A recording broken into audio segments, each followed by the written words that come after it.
Buenas tardes. A medida que avanza el tiempo desde el fallecimiento en 2018 de Miguel Romero Esteo, vamos reafirmándonos en la necesidad de que su pensamiento y obra se mantengan presentes el máximo tiempo posible. Por ello, desde 2019, la Romero Esteo, asociación que lleva su nombre, ha venido anualmente abordando lo que hemos denominado Festival Cultural Otoño Miguel Romero Esteo, entre el 23 de septiembre, fecha de su nacimiento, hoy celebramos su 95 aniversario, y el 29 de noviembre, en el que recordaremos el 7º aniversario de su fallecimiento, siendo estas las dos fechas otoñales que han marcado y delimitado nuestro abanico de actividades durante las 6 primeras ediciones, ofreciendo en nuestro festival sus diversas facetas creativas: la poesía, la música, el ensayo literario, el periodismo y la investigación dramatúrgica. Otoños que han sido un reto para la Junta Directiva y su presidencia, lo que nos ha llevado a decidir que nuestro festival pase a ser bianual. Y por tanto el siguiente será el año próximo, 2026, en torno a la narrativa de Miguel, con una temática específica a partir de su magnífico libro Territorios Malacos. Creo necesario hoy aquí mencionar las distintas etapas de nuestra asociación, impulsada en primer lugar por nuestro querido Carlos de Mesa, a quien queremos recordar en este día con todo nuestro afecto, y que con su liderazgo consiguió que las instituciones malagueñas nos apoyaran desde el primer momento. En segundo lugar, la etapa como presidente entre 2022 y 2025 de Rafael Torán, quien desarrolló la labor de Carlos, consiguiéndose, entre otros, firmar un convenio de cesión con la Universidad de Málaga de toda la biblioteca, videoteca y enseres personales de Miguel, creándose en el edificio de usos múltiples de la Universidad de Málaga en el Ejido el espacio Miguel Romero Esteo, donde además se ha incluido la biblioteca personal del dramaturgo Luis Riaza, así como los documentos de gestión de Luis Vera, el director de la emblemática compañía de teatro independiente Ditirambo Teatro Estudio, quien montó obras tanto de Miguel Romero Esteo como de Luis Riaza. Ese espacio Miguel Romero Esteo está disponible para los investigadores que necesiten el estudio de cualquiera de dichos creadores. También se ha iniciado un convenio con el Teatro Cervantes de Málaga para producir dentro de Factoría Segaray cada 2 años obras de Miguel, y el pasado mes de febrero se estrenó la catalogada como primera obra de Lentejas y Garbanzos, dirigida por Rafael Torán, y que ha sido un completo éxito. En cuanto a la línea editorial, cabe destacar el acuerdo con el Toro Celeste para la edición de las obras de Miguel Romero Esteo, bien obras originales o estudios sobre él y su obra. Están pendientes la tragedia Avis, Rey de Reyes, incluyendo una adaptación de Luis Vera, están ambos textos originales. Hasta el momento la publicación de las tragedias no lleva ningún estudio crítico. La idea es la de sacar un volumen específico de estudios sobre las 13 tragedias con diferentes investigadoras e investigadores.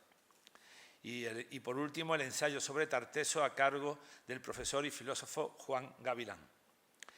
El pasado mes de julio, en Asamblea Extraordinaria, se eligió una nueva Junta Directiva, siendo elegidos en esta tercera etapa como presidenta Tecla Lumbreras, vicepresidencia Francisco Corpas, vicepresidencia académica Carol Eger, secretaría y vicepresidencia de Investigación y Publicaciones Ramón Soto, tesorería María Dolores Acosta, y las vocalías de la asociación la ostentan Rafael García Guzmán, Isabel Rec, Leticia Salvago, José Antonio Orgueta, Ricardo Iniesta y Elena Márquez Romero.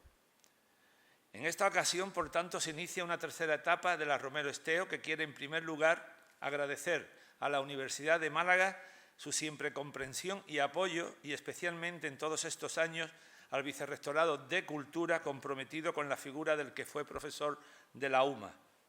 Asimismo, también a la Diputación Provincial de Málaga, que, recordemos, nombró a Miguel hijo predilecto por la provincia de Málaga y que desde su área de cultura ha estado desde el primer momento en sintonía y compromiso con la Romero Esteo. Y al Ayuntamiento de Málaga, que nombró a Miguel como hijo adoptivo y también medalla de oro de la ciudad. Finalmente, hace unos días hemos recibido la comunicación del área de Cultura y Patrimonio Histórico del Ayuntamiento considerando estimar la nominación de Avenida Miguel Romero Estero a la principal vía del nuevo sector urbanístico que se está llevando a cabo en el llamado Distrito Z, junto a la barriada de Los Prados. Todo un orgullo. No podemos dejar de mencionar y agradecer en todos estos años la participación de la Universidad de Estrasburgo, pilar de estudio de la obra de Miguel. El legado de nuestro insigne creador Romero Esteo, reconocido por la Unión Europea, como bien sabéis, con el Premio Europa de Teatro o bien el Nacional de Literatura, o el Luis de Góngora de ámbito autonómico, además de los más cercanos u otros premios de diferentes ámbitos como el Pablo Iglesias en Madrid o el Premio de la Crítica de Andalucía en Granada, o bien diferentes reconocimientos de distintas ciudades y ámbitos profesionales diversos, es lo que nos sigue dando el estímulo y de la certeza de lo que hacemos. Lo importante no es solo ese amplio listado que conforma su currículum de reconocimientos, sino el convencimiento de que en su creación hay dinamita. Lo hubo en vida y tras su muerte no se ha humedecido. Sus ideas rompieron moldes y aún pueden seguir siendo un gozo de libertad en la creación y en el pensamiento. Estamos ante una persona que abrió horizonte a muchos jóvenes y esas ventanas están abiertas. Han terminado suponiendo proyectos profesionales a los que se le ha dedicado toda una vida. Por eso hoy, en su 95 aniversario, hemos apostado por conocer mejor el perfil humano de Miguel Romero Esteo con el deseo de iluminar una nueva dimensión del dramaturgo. Y para ello dejo paso a nuestro profesor, secretario y vicepresidente de Investigación y Publicaciones, Ramón Soto, que abrirá y moderará el acto presentando a nuestros estimados invitados que conversarán sobre Miguel Romero Esteo, el personaje y la persona. Muchas gracias.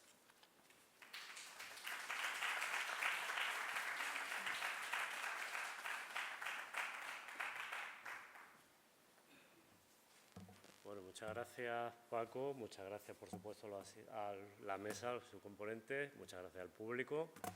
Voy a intentar ser lo más breve posible porque entiendo que no han venido a escucharme a mí. La organización del acto pasa por una breve silueta del perfil público de Romero Esteo. Presento a los invitados por si fueran poco conocidos, que no lo son, y paso a lanzarle una serie de preguntas para que ellos vayan diciendo cómo fue su relación con Miguel, ¿no? Entonces, se puede conocer al autor a través de la obra, pero en el caso que nos ocupa, pues resulta que todos han conocido a la persona detrás del autor mediante relación vivencial, ¿no? Y compartiendo experiencia con él. Entonces, esa parte que no habían tratado los 6 otoños anteriores, hablando un día con M. Serrano, pues surgió la idea de decir, bueno, ¿cómo fue la persona Romero Esteo? Y por eso mismo tenemos aquí a la mesa, que creo que representa las diferentes etapas por las que transcurrió su devenir literario, ¿no? Romero Esteo fue un personaje radical, difícil, pero al mismo tiempo muy cercano. Confirmadme, por favor, si fue así o no. Es decir, no se callaba absolutamente nada, pero al mismo tiempo la distancia corta era de una afectividad, pues, de lo más cariñosa, si se puede decir, ¿no? En todas las entrevistas siempre se muestra hasta el momento. Yo tengo recopiladas 64. No sé si habrá por ahí alguna más. Quien ha trabajado con él en prensa sabe que muchas de esas entrevistas las escribía él previamente. Se las daba al periodista y el periodista extractaba lo que fuera. De hecho, esta de aquí, de su compañera de la Escuela de Periodismo de la Iglesia, Julia Arroyo, Miguel dio como 10 folios o así, y en la nota, esta nota de Julia Arroyo diciendo que la han mutilado en prensa y que, en fin, que tiene un mosqueo de 3 pares de narices porque se quedó en menos de una página, ¿no? Que no se cayó nada, bueno, pues lo prueba esta declaración de Sol de España, que a la vista está que no tenía interés ninguno en hacer ni grupo generacional, ni en vincularse a ninguna escuela, ni en absolutamente nada, ¿no? Es decir, fue de un silvestrismo quizá radical, ¿no? Y esto que traigo aquí, gracias, pues cortesía de Rafa Torán, es de las 2 entrevistas grandes, prolongadas, que se le han hecho en vida. Esta primera es del año 90, con ocasión, creo, del Festival de Teatro, que se emitió en una televisión local, con lo cual sospecho que poca gente lo ha visto. Será muy breve, no pasa del minuto. Yo no creo en la espontaneidad, ni en la espontaneidad del talento. Yo creo que el talento nos lo sacamos trabajándolo. que es el resultado de una serie de repetición de actos, de ocurrencias, de hábitos talentosos. Eso indica un trabajo y un vencer dificultades. Entonces no creo ni en la espontaneidad del talento, ni creo en las genialidades de la madre que nos ha parido. Creo que el talento se saca trabajando y venciendo dificultades. A más dificultades, más talento. Es lo contrario de la tesis romántica, que a más facilidades, más talento tenemos. Innato, esta especie del mito de la espontaneidad creadora genial. A mí ese mito me parece nefasto. Es decir, las facilidades lo que hacen es embrutecernos. Las facilidades embrutecen, nos bloquean el cerebro. Con facilidades se nos ocurren menos cosas, con dificultades se nos ocurren más, luego tenemos más. Como se aprecia, es transparente, es decir, la estética y la ideología de Romero Esteo ya está en sus declaraciones públicas, no se callaba absolutamente nada, ¿no? Quizá pasó una mala racha en el momento de defender su tesis, ¿no? Pero bueno, igualmente dio a diestro y siniestro, a pesar de que no tenía garantizado el trámite, ¿no? Burocrático. Esta aportación puede pasarla rápida, pero en fin, es la entrevista que más páginas ocupa de las que se le han hecho en vida. Me parece que hay una de Rosa Ramos Jaro un poco posterior que está cercana, pero bueno. Y esta, que sí es más conocida, supongo, porque entre otras cosas está en redes, es la que le concedió de nuevo a Rafa Torán con ocasión de pues cuando fue premiado en una semana 2 veces, ¿no? Con el Premio Nacional de Literatura Dramática. Pues yo tenía la idea de que la dictadura había sido un embrutecimiento del país. Y ante el embrutecimiento tienes que, cuando está en el espesor del país, tienes que de alguna forma situarte en lo contrario, que es decir, en la innovación y la creatividad innovadora, que siempre la gente joven. Entonces yo me había situado en la creatividad innovadora ya en las páginas que llevaba en el suplemento del Nuevo Diario en Madrid, había traído mucho, realmente le había abierto una ventana al país que el país no tenía. Le había abierto una ventana a los grandes creadores que se estaban originando en el mundo, fuera en América, fuera en Europa, fuera en la Europa del Este, fuera donde fuera. Y entonces luego, de alguna forma, siguiendo esta línea, pues con la gente joven, abro un aula de poesía, un aula de teatro, porque para la gente la gente joven, que normalmente son yo cuando venían a la universidad todo esto los veía que eran muy innovadores, porque ya en el bachillerato los profesores de literatura, que normalmente eran gente progresista, ya lo habían espabilado mucho. Entonces las muchachas y los muchachos venían como muy espabilados en literatura y en poesía, y entonces pues de alguna forma pues o no le ofrecían nada en la universidad o había que continuar eso. Entonces yo lo continué haciendo ese aula de teatro y de poesía donde publicamos, pues yo creo que en ese aula de poesía yo llegué a publicar como unos 70 libros de poesía. Y bueno, incluso en su última entrevista en vida, que fue esta con ocasión de nombrarlo hijo adoptivo, pues tampoco se ve que se calla absolutamente nada, ¿no? Paso absolutamente de todo, en fin. Basten estos 3 minutos de acercamiento al perfil público de Romero Esteo. Y la última, la cita de la entrevista anterior venía a colación porque tenemos en la mesa desde quien lo conoció en su periplo madrileño, que es José María Báez, hasta quien pues lo conoció como profesor universitario, que es Álvaro García. Entonces paso a presentarlos muy brevemente y ya lo escuchamos. José María Báez nace en Jerez de la Frontera y a los 10 años pues, se traslada a Córdoba, donde reside todavía hoy. A finales, esta foto es relativamente conocida porque aparece en el libro de Rafael Inglada sobre un siglo de creación impresa en Málaga, ¿no? A finales de los 60 funda el grupo y la revista Zaitún, junto a Manuel López Albolafio y Rafael Álvarez Merlo, primo de la otra persona que aparece en la fotografía, que es Fernando Merlo, ¿no? El poeta. Juntos pues purgan el pasado en una performance con fuego donde se queman varias cosas y más tarde pues colaboran en un artefacto literario que si no conocen les animo a consultarlo. Hay un ejemplar que yo conozca en la Biblioteca de Andalucía. Fuera de ahí me parece inencontrable, que incluye Trepanación, Pernil Miserable y Carrozas Reales del 73, una joya. A raíz de su encuentro con Fernando Merlo surge la amistad con Miguel Romero Esteo, aquí una carta donde precisamente le habla de Fernando, de quien dice que un escritor maravilloso que nos acogió, literariamente hablando, en Madrid cuando yo era chavalillo. Eso lo dijo para Cordópolis en 2017. De ese contacto sale esta reseña del libro ecología urbana, donde Romero Esteo habla en términos muy elogiosos. De hecho, el último párrafo dice las varias capas, alguien lo tiene por ahí, ¿no? Ya también en la edición novenal, las varias capas de reflexión dentro de un poema no son precisamente capas, sino que pingajos pérfidamente residuales.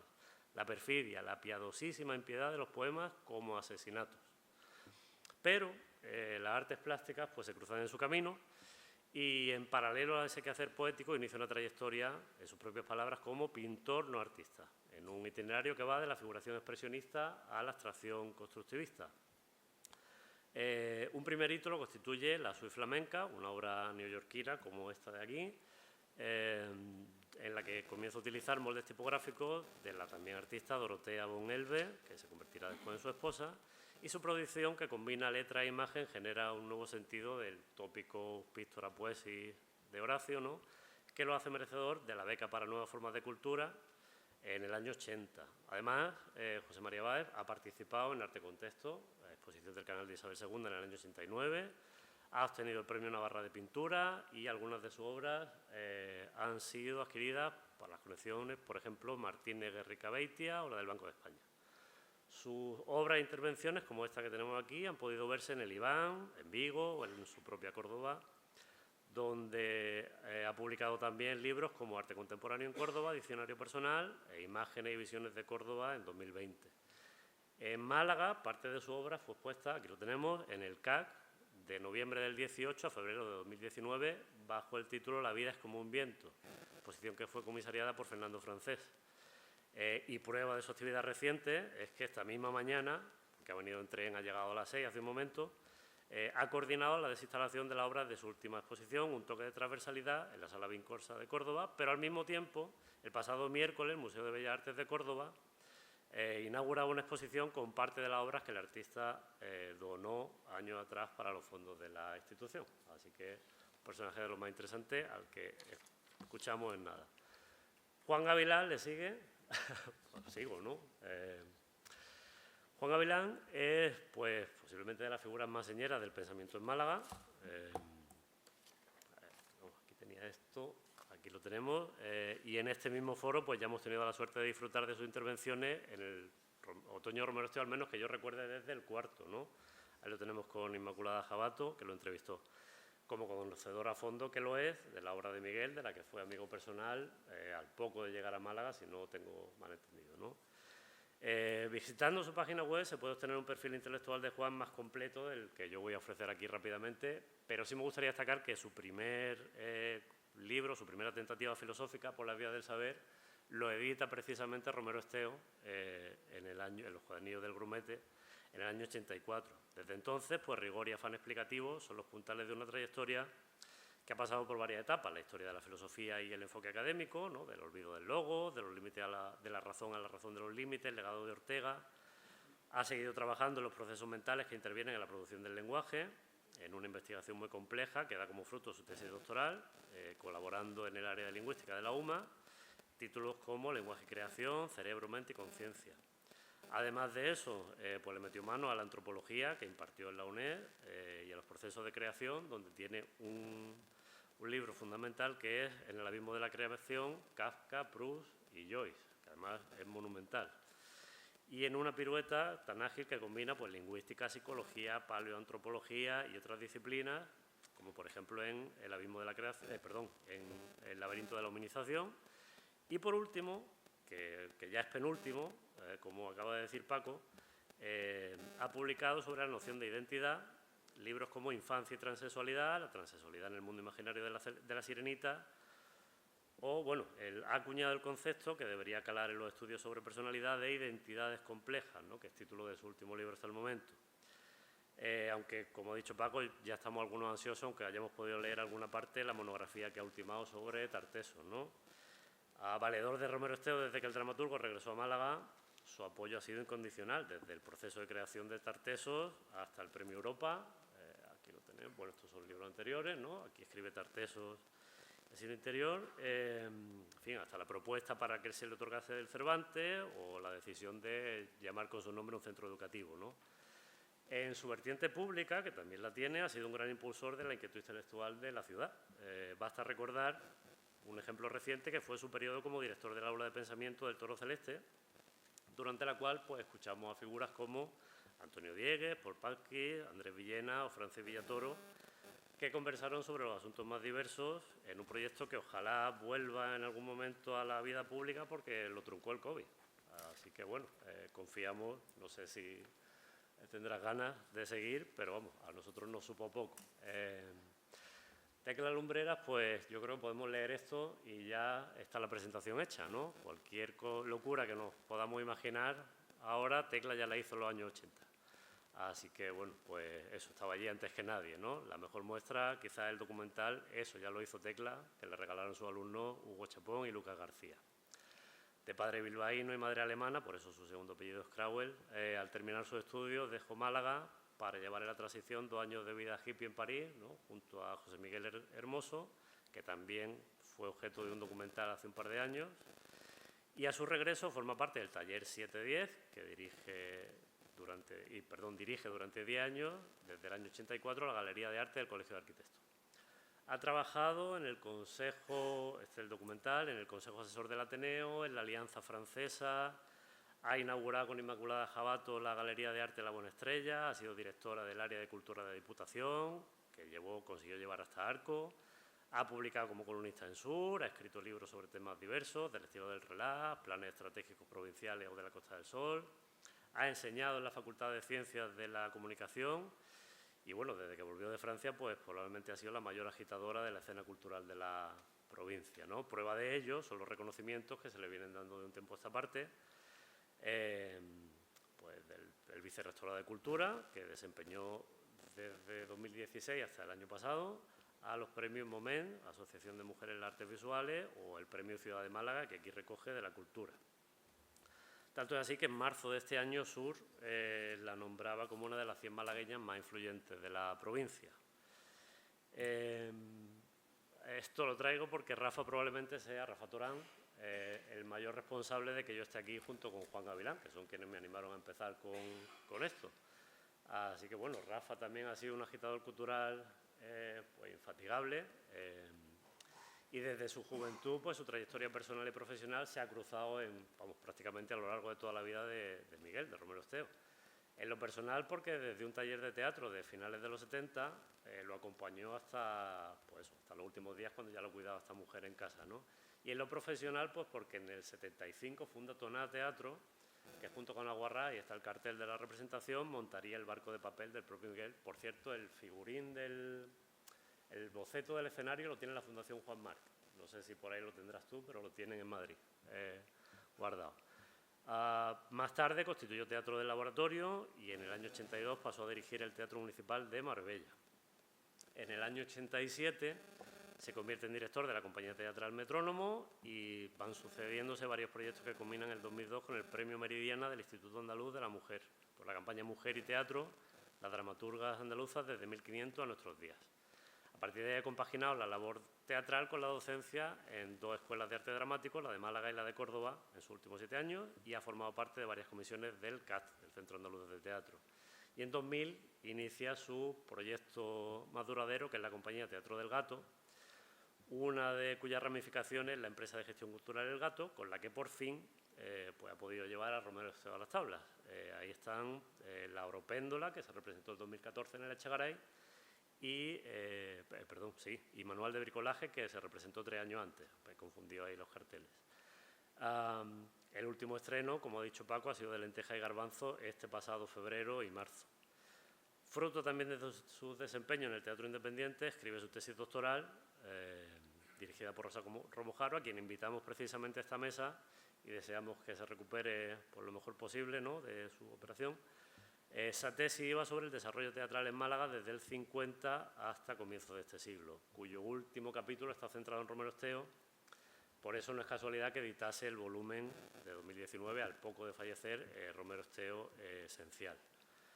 Y hasta este verano, como ha dicho Paco, estaba al mando de la asociación, una tarea pues que lo ha agotado literalmente, donde ha organizado pues congresos universitarios, eventos culturales, exposiciones fotográficas, montajes teatrales, comisiones para derechos culturales, gestión de un montón de áreas.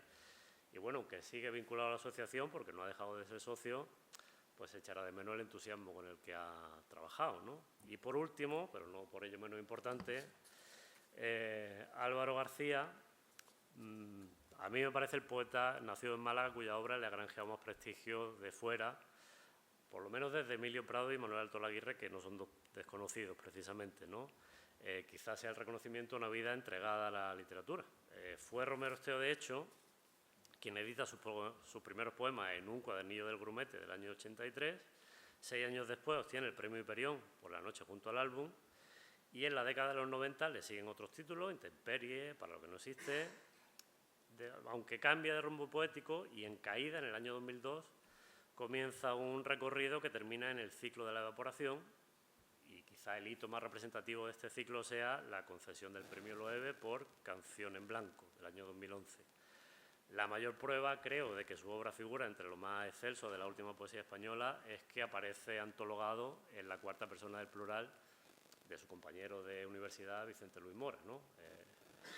En 2018 inicia un periplo como novelista, y su primera obra narrativa, El tenista argentino, pues le granjea el premio Ciudad de Barbastro de novela. Le siguen Discurso de boda y Elenco, pero regresa a la lírica y al poema de aliento y tono largo en Cuando hable el gato, de 2023, al que sigue un poemario extraordinario, Back Bay, más que recomendable, del año pasado, publicado pues un poco antes de que se marchara a Oxford, donde lo tenemos en la fotografía. Su relación con la cultura no se agota aquí. Ha sido traductor literario de Shakespeare, Edward Lear, el inventor del Limerick, por fin alguien lo reivindica, y otros poetas de la modernidad contemporánea como Auden, Elliot o Ferlinghetti. Ha colaborado en diferentes medios, desde Sur, donde fue de los pocos que se partió la cara por la tesis de Romero Esteo, a la sección local del Mundo, donde utilizó a Miguel, o donde lo designó con el mismo epíteto que Elliot le dedicaba a R. Pound en La tierra baldía, ¿no? El mejor hacedor. Ha practicado también el ensayo, y en 2005 tiene un volumen que refunde su tesis doctoral sobre la relación entre experiencia vivida y elaboración poética en Poesía sin estatua, un libro imprescindible. Mientras que hace menos de un año, pues Peter Land de Oxford le ha publicado La vuelta a la poesía, un experimento didáctico que defiende la poesía como arte antidocumental, donde, antes de citar un cuaderno de Romero Esteo, afirma, dice de él, valga la cita como homenaje, no tan obvio y como recuerdo, a un pionero de los talleres de poesía en la incluso hoy, 40 años después, todavía demasiado teórica Universidad Española. Así que, bueno, pues poca cosa lo que hay en la mesa, ¿no? Así que para abrir fuego, pues la primera pregunta que lanzo, ya el turno, conforme veáis, lo que sí os rogaría es que las respuestas pues no se extendieran más de lo... Vamos, hay tiempo, pero eso, la primera pregunta o el primer bloque me gustaría que fuera en torno a vuestro conocimiento de Romero Esteo, es decir, cómo lo conocisteis a la persona, en qué circunstancias laborales y personales estaba él, y vosotros mismos también, cómo se consolidó esa relación a lo largo del tiempo, cómo estaba la cultura española de entonces, la cultura malagueña o madrileña, qué pintaba la obra de Romero Esteo entonces, ¿no? Si era continuista con lo que había o era rupturista, que más bien sospecho que eran por ahí los tiros, y cuál era la personalidad del dramaturgo. Así que, si alguien quiere abrir la veda...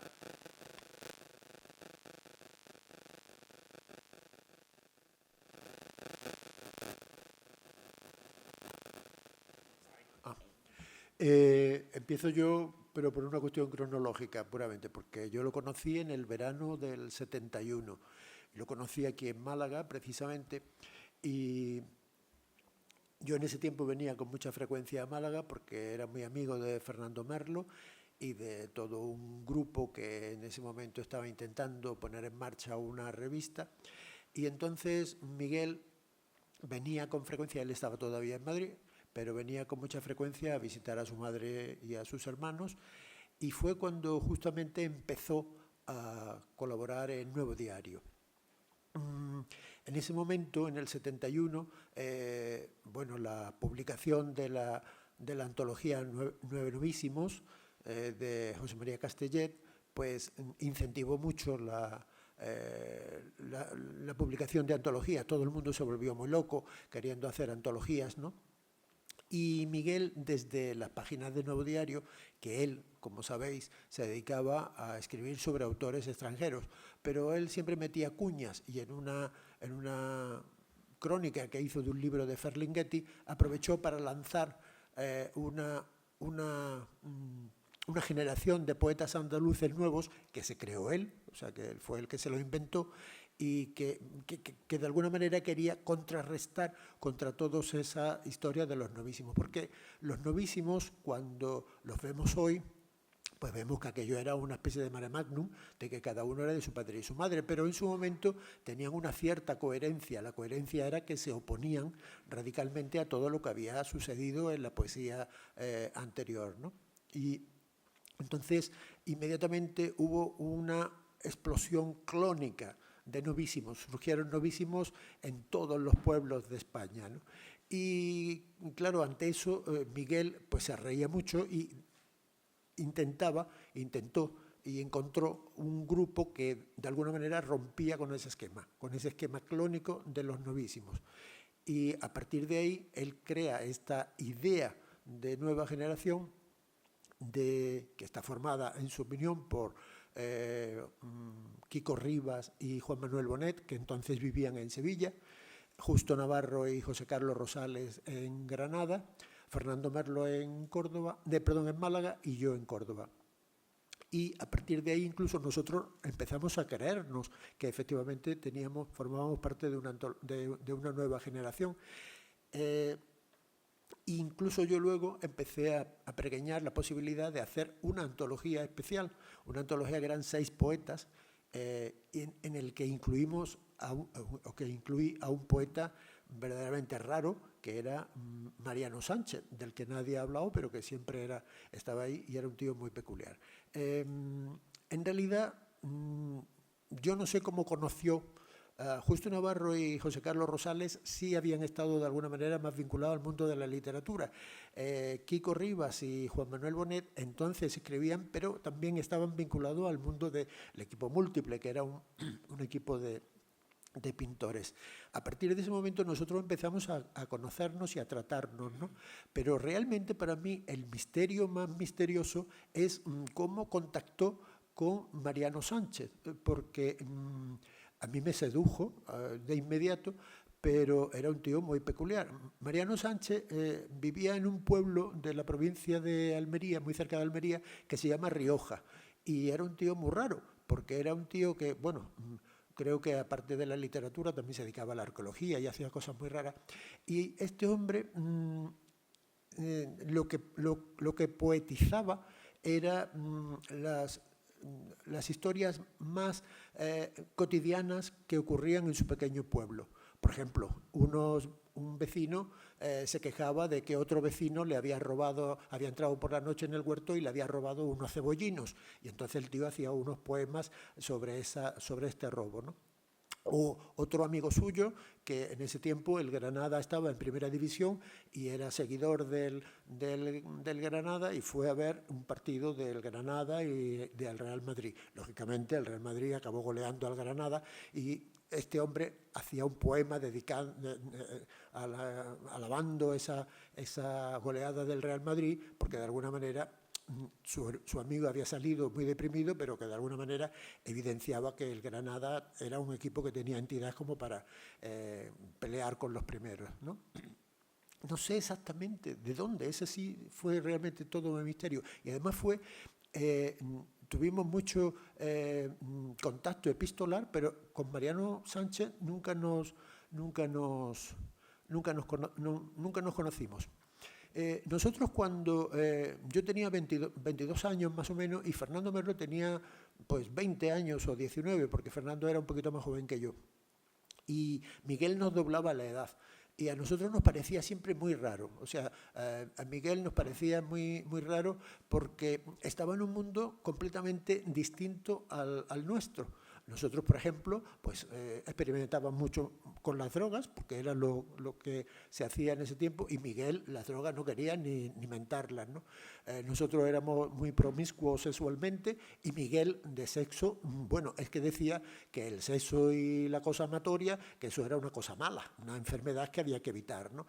Y también luego había una cosa súper extraña para nosotros, y es que como él colaboraba en la presidencia del gobierno allí en el Palacete de Castellana, y que era el sitio donde moraba el siniestro Carrero Blanco, pues a nosotros eso siempre nos traería un poquito raro, porque en ese tiempo de la última dictadura había que tener mucho cuidado porque había mucha policía encubierta, policía secreta encubierta, ¿no? Y entonces había que tener mucho cuidado con quién te relacionabas, y no sabíamos muy bien de dónde cojeaba Miguel.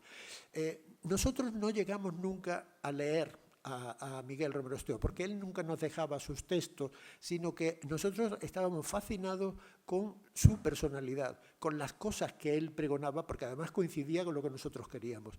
Cuando digo nosotros me refiero básicamente a Fernando Merlo y a mí, que éramos los que teníamos un poquito de más sintonía, ¿no? Nosotros queríamos buscar un estilo propio, no nos gustaba poetizar por poetizar, o sea, lo que Miguel siempre decía, lo 1000 veces poetizado no merece la pena poetizarlo, ¿no? En realidad venía a coincidir con lo que decía siempre Grave, ¿no? Michael Grave, Robert Gray, perdón, que decía que cuando él terminaba de escribir un poema siempre se preguntaba, ¿es este poema verdaderamente necesario? ¿Aporta algo realmente este poema? Pues eso mismo era lo que nosotros también nos preguntábamos.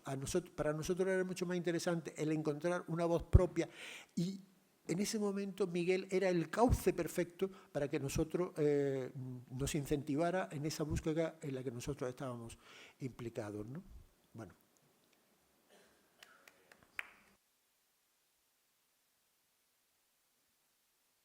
Por edad, ¿no? Me vale a mí. Bueno, muchísimas gracias, lo primero, ¿no? Por estar aquí, de verdad. En este otoño Romero Esteo 2025, que busca mantener viva, ¿no?, la memoria de un autor y un singular personaje al que tuve la suerte de conocer y con el que he compartido momentos únicos e inolvidables. Bueno, primero dar las gracias a Rafael Torán, ¿no?, anterior presidente, que me ha alargado el muerto, aunque quede un poquito feo, pero presidente de la asociación Miguel Romero Esteo, a Paco Corpa, ¿no?, actual vicepresidente de la asociación, a Ramón por esa presentación. Sabe más de mí que él. Digo, él sabe más de mí que yo. Pues por esa presentación tan bonita, ¿no?, que me ha hecho. Y a todo el equipo de la asociación por vuestra entrega y dedicación a la Romero Esteo. También, no tengo que decir, porque como he trabajado en la universidad, pues no me queda más remedio que decir que gracias al Vicerrectorado de Cultura por cedernos este espacio. Pero pasando ya a lo que me has preguntado, me es imposible acordarme de Miguel y que no me salga una sonrisa. Son tantísimos los momentos que me vienen a la mente que, además de aflorar todo el cariño que le guardo, también me nace la añoranza. Conocí a Miguel a comienzos de los 70. Yo tenía 18 años y estaba en el primer curso de la Facultad de Filosofía y Letras. Lo digo para vosotros, jóvenes, para que veáis que yo también he sido joven. Bueno, pues eso. Fue entonces cuando me apunté al taller de teatro universitario dirigido por Miguel Romero Esteo, del que más que una técnica o una dirección, lo que saqué de allí fue una amistad que perduró a lo largo de los años, conversaciones impagables y lecciones de vida que he aplicado durante toda mi trayectoria. Miguel no solo fue mi profesor, fue también mi maestro. De esos años, y paso rápido, que me gustaría relatar algunas anécdotas que viví con él, que dan buena cuenta de la manera tan diferente que tenía de ver el mundo. Tras faltar algunos días a las clases de teatro con la excusa de que teníamos que estudiar para un examen o hacer un trabajo para una asignatura, Miguel nos reunió a todos y comenzó a leernos 3 folios en los que ponía en evidencia nuestra falta de compromiso e interés con la actividad, alegando que hacer teatro era mucho más instructivo que asistir a clase. ¿Vale? Eso apuntarlo los jóvenes, ¿vale? Y mientras iba intercalando algunas locuciones como, entre paréntesis, frase irónica, mientras iba leyendo, ¿no? Pues según nos dijo, pensaba publicar el escrito y así se ahorraba el trabajo de escribirlo, ¿vale? Pero quizás la historia más loca y que ya he contado varias veces fue la siguiente. Tras un encierro en la facultad, conviene recordar que entonces estábamos en plena dictadura franquista, que eso no lo habéis conocido vosotros, pero fue muy fuerte. Bueno, la policía detuvo a mi pareja, José Miguel Hermoso, y lo envió a la cárcel.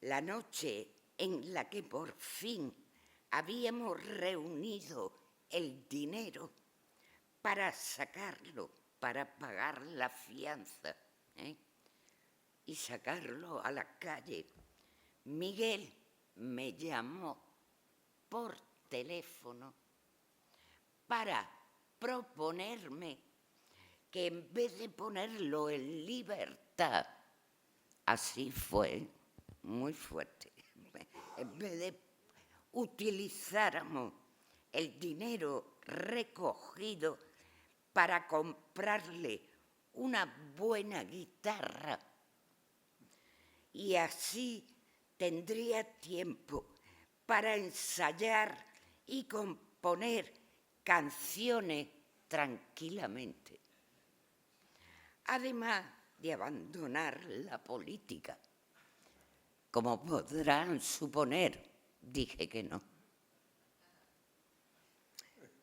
De mi época de estudiante, también me gustaría recordar su trabajo como programador del Teatro de los Comedores Universitarios, donde gracias a su generosidad y entusiasmo pudimos conocer las mejores compañías de teatro independiente español, además de sus singulares producciones como director, aquí me oí mejor, ¿no?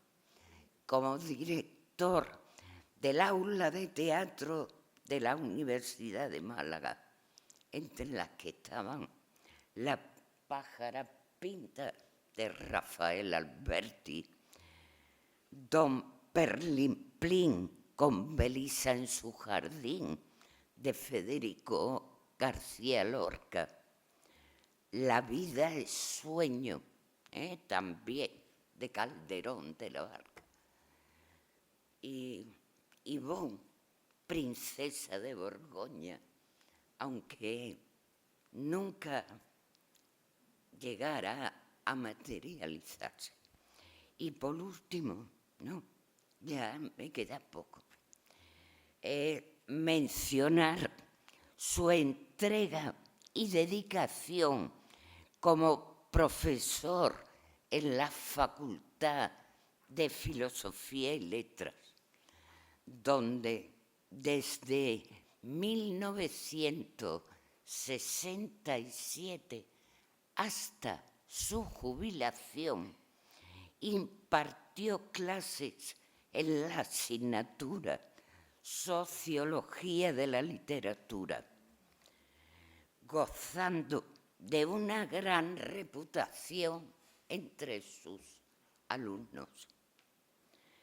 Poco antes de jubilarse, presentó su tesis doctoral sobre Tartessos, que había publicado, que fue Premio Europeo de Teatro en 1985. Y con el fin, según nos dijo, de que le quedara un poquito más de jubilación, contando con la oposición de algún compañero del departamento que planteaba la ilegalidad de hacer una tesis sobre su propia obra. Un recurso que finalmente ganó gracias a la movilización social en los medios de comunicación y de los propios estudiantes. Recuerdo a un alumno andando por una viga del colegio, del antiguo colegio de San Agustín, defendiendo con una pancarta a su admirado profesor y al numeroso público que asistimos a la defensa de su tesis, por la que recibió un sobresaliente cum laude. Al adelantarse a lo que muchos años después se ha normalizado en la investigación anglosajona, contar tu propia historia. Nada más.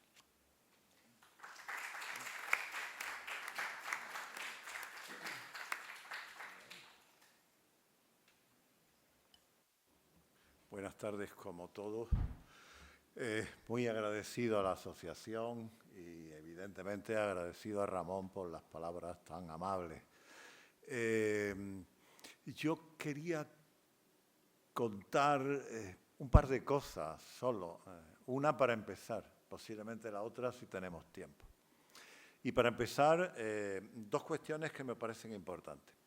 La primera, creo que no se ha dicho suficientemente o no se ha dicho suficientemente claro, y es que cuando llega Miguel a Málaga, en el 75, viene harto del teatro, no quiere escribir más. Él se niega. Eso posiblemente lo sepa poca gente, pero él no quería, y él se dedica a hacer estudios de musicología, a hacer estudios sobre los verdiales, los orígenes de verdiales y cosas por el estilo. Pero él no quería saber nada de teatro. ¿Qué quería deciros? No era solo esto. Yo creo que Miguel tenía un talento especialísimo, no solo para escribir, aunque era un gran escritor. Era un escritor tan grande que estaba en la historia universal de la literatura, como dijo Lázaro Carreter en su guía. Pero tenía un talento especial, yo no he visto a nadie igual, para conocer el talento creador de personas jóvenes, adolescentes, que todavía no habían demostrado nada, que no habían hecho nada, pero que él señalaba y decía, tú puedes escribir, y que además animaba su maestría. Yo creo que esto lo he dicho ya en algún momento, él era un maestro, y era un maestro impagable, pero su maestría consistía posiblemente en su amistad.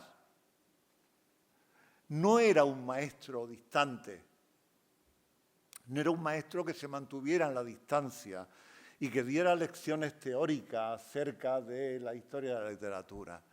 Yo de verdad no he visto nunca a nadie, es decir, yo he visto señalar casi uno por uno a todas las personas jóvenes que pasaban por la facultad.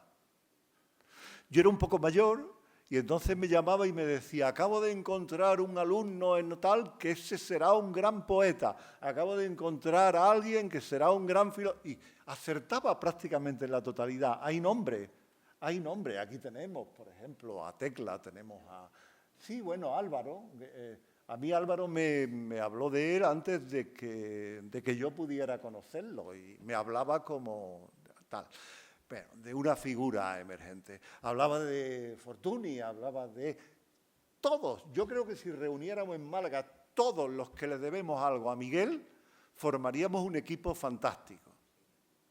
Estoy seguro, absolutamente seguro. ¿Y eso cómo lo hacía? No lo sé, no lo sé. A mí me decía que tenía que escribir necesariamente porque tenía mirada de hijo puta. ¿Qué psicología era? No lo sé, de verdad. Pero además tenía gracia porque él venía a vernos a la facultad y decía que a mí me tenía mucho respeto porque yo parecía que le iba a poner una bomba en el culo en cualquier momento. Bueno, nuestra amistad fue sólida, muy sólida. Él siempre decía que nuestra amistad era una amistad intelectual profunda. A mí, precisamente, yo creo que me buscaba por mi afición a la filosofía. Yo todavía no había estudiado filosofía, pero era lector, un gran lector, era tal. Bueno, y él sabía que posiblemente yo me dedicara a esto. Hay otra cuestión que quería comentaros. Hace poco, 2 semanas, yo estaba escribiendo sobre las relaciones amorosas en la novela de Thomas Mann.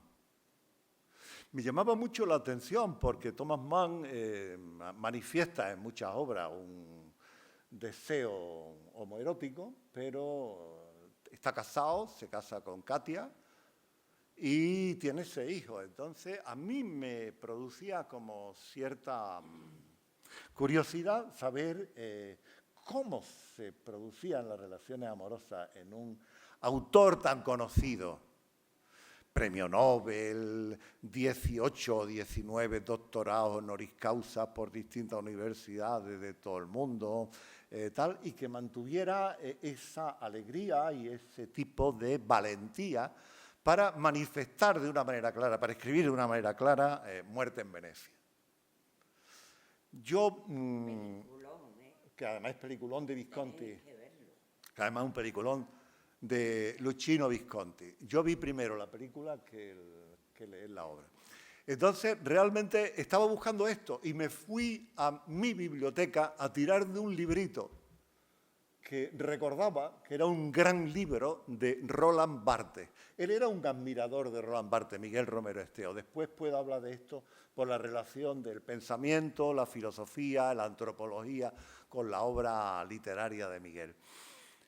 Fui y tiré del fragmento de un discurso amoroso y cuando lo abrí me encontré que estaba subrayado con un rotulador amarillo de punta gruesa. Y es que Miguel y yo comprábamos los libros, mandábamos a pedir los libros a Francia porque eran carísimos, me lo propuso él.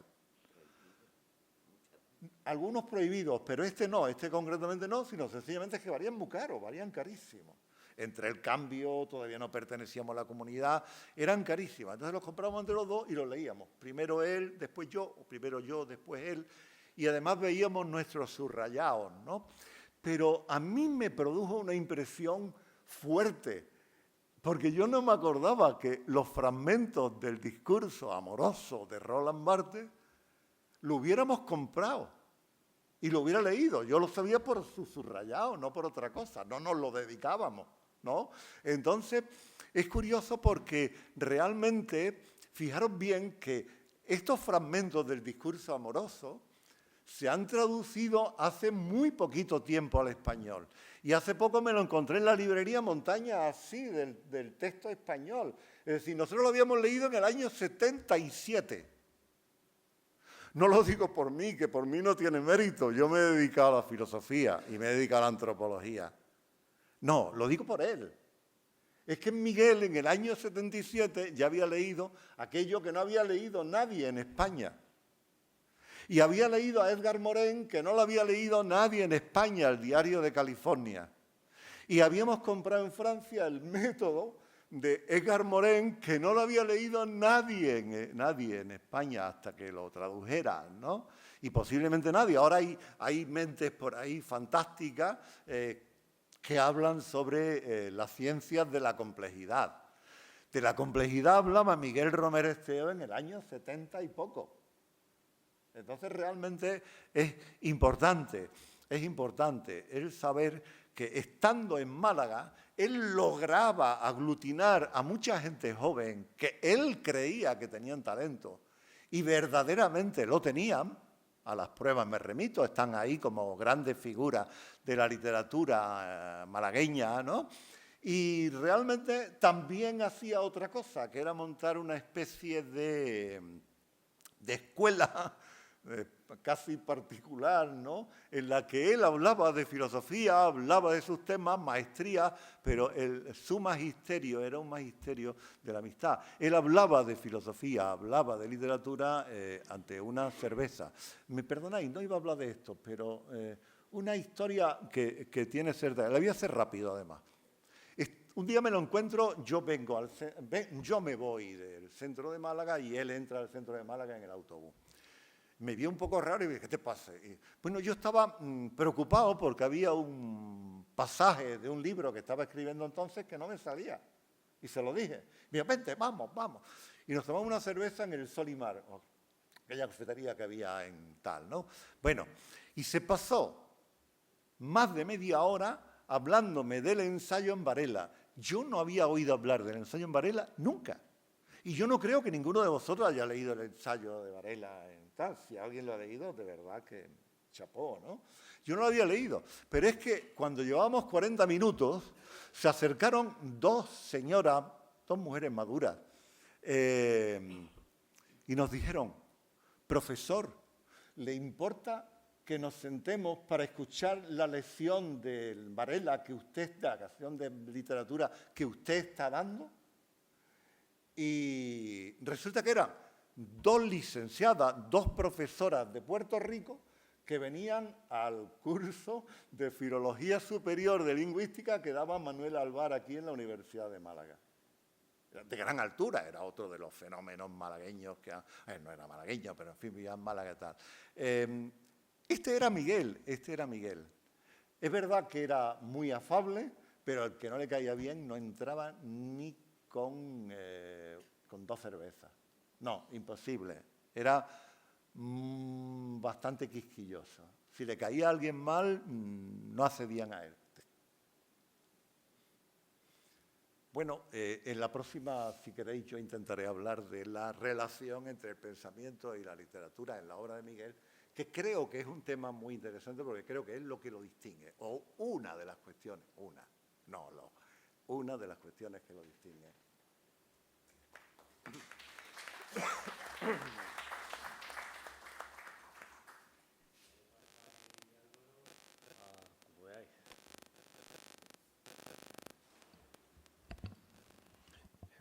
Buenas tardes y muchas gracias a todos los compañeros. Bueno, anoche pensaba un poco sobre todo esto y cuando sobre el tema de hoy y todo lo que me venía era emociones, todo lo que me venía era un discurso emocional.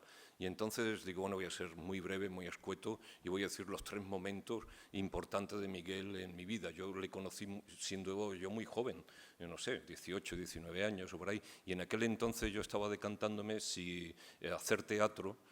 Había empezado recientemente a estudiar arte dramático o dedicarme a la política, en la que llevaba ya mucho tiempo militando y tenía un compromiso político potente. Y entonces tenía que decidir un poco mi futuro. Y en esto se cruza un curso de esto de Miguel en San Agustín, de los que los compañeros han mencionado, de dirección, sobre dirección de escena, y asistí.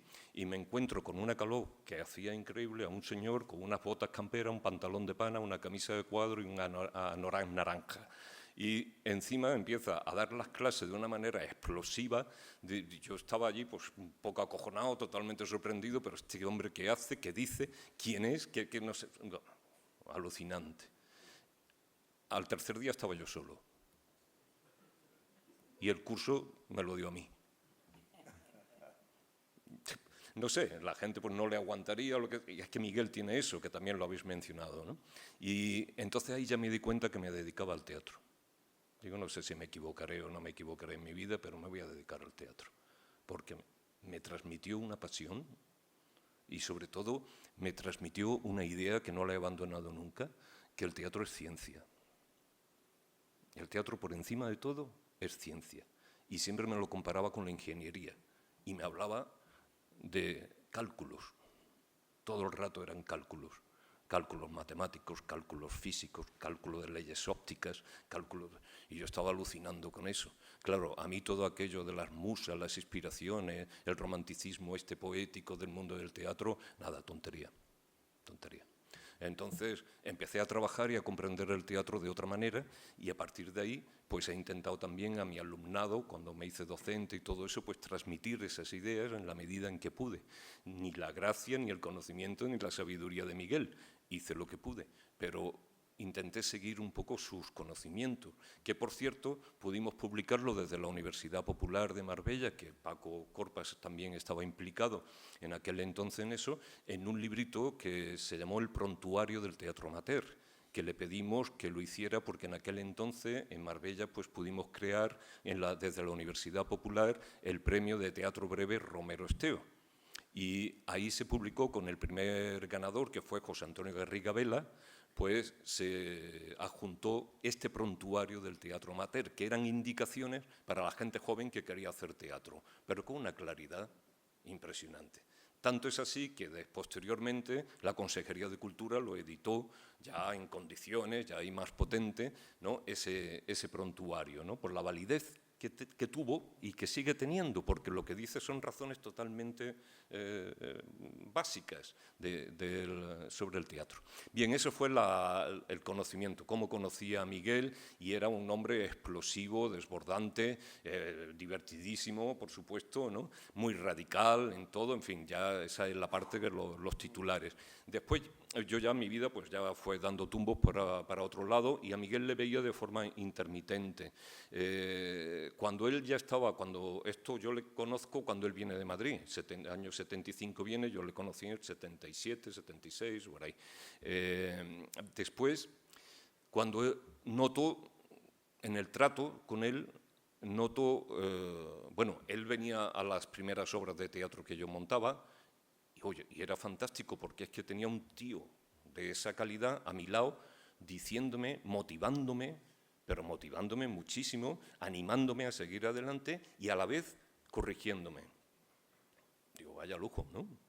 Sobre todo ahora con la perspectiva, ¿no? Ya mayorcito, digo, hay que ver el lujazo que tuve, ¿no? De tener a este señor ahí a mi lado diciéndome lo que había hecho bien, lo que había hecho mal, lo que funcionaba, lo que no funcionaba, lo que tenía que hacer, lo que no tenía que hacer. En fin, así que por eso le estoy agradecido, porque es que mi vida profesional se encauzó ahí y se lo debo a él, para bien o para mal, pero se lo debo a él. Después, más adelante, ya conocí a otro Miguel. Ya cuando él estaba en los años, cuando él ya tenía 60, 65, 70, conocí a un Miguel difícil. A mí me tocó eso, ¿eh? Bueno, yo nunca he tenido, debo decirlo, ningún problema con Miguel, absolutamente ninguno, jamás, pero sí los he visto y sí he visto sus reacciones ante muchas cosas. Y ahí él tuvo un periodo, tal y como yo lo recuerdo, difícil, muy difícil. Estaba muy soberbio, muy ambicioso, estaba muy nervioso.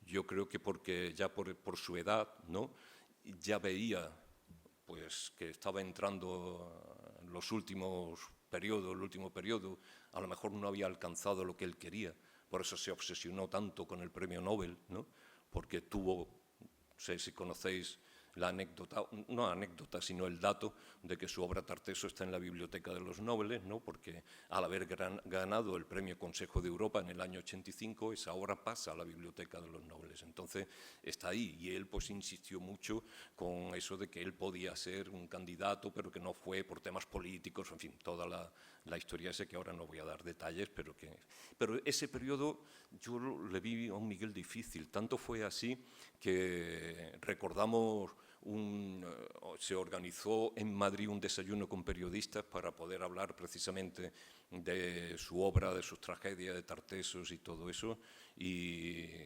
aquello fue muy difícil conseguir en el Círculo de Bellas Artes a tantos periodistas, casi de todos los medios nacionales, puntales ahí, y Miguel empezó a decir tonterías. Se cargó la rueda de prensa, se cargó el desayuno. Empezó a decir chalauras, tuvo una oportunidad de oro y no entendimos ninguno por qué hizo lo que hizo. Afortunadamente, ningún periodista sacó ninguna crónica. Afortunadamente. Así que yo le recuerdo ese periodo negro, un periodo, tal y como yo lo recuerdo así, profesionalmente chungo, muy soberbio. Y me duele al decirlo porque Luis Vera, este director al que le habéis mencionado, era como su hijo. Y Luis se enfadó con Miguel y rompió la amistad con Miguel. Le llamó cínico, se enfrentó, tuvo problemas, dejó de hablarle, dejó de llamarle, dejó de verle. Miguel, para mí, en esas fechas, en esa época, no estaba bien, para mí. Que puedo estar totalmente equivocado porque es una percepción totalmente subjetiva y me podéis corregir y seguro que tenéis razón. Yo lo viví así. Un hombre difícil. Y después, curiosamente, cuando cumplió los 80, pues me encontré, ahí ya era un Miguel Romero Esteo totalmente distinto. Una persona cariñosa, afable, se le había caído la soberbia, se le había caído la ambición, se le había caído el deseo de todo y apareció un hombre muy humano, muy tierno. Me preguntaba por mi hijo, jamás lo había hecho. Me preguntaba por mi pareja, jamás había hecho eso. Quería saber mi familia cómo iba, jamás había hecho eso. Muy entrañable, muy cercano. Y me encontré un Miguel cariñoso, afectivo. Una delicia. Para mí fue una delicia encontrarme como él se definía, un anciano venerable. Y curiosamente, él ejercía de anciano venerable, porque yo salía con él a la calle y iba dando pasitos chicos. Y yo decía, pero Miguel, ¿por qué andas así? Porque soy un anciano.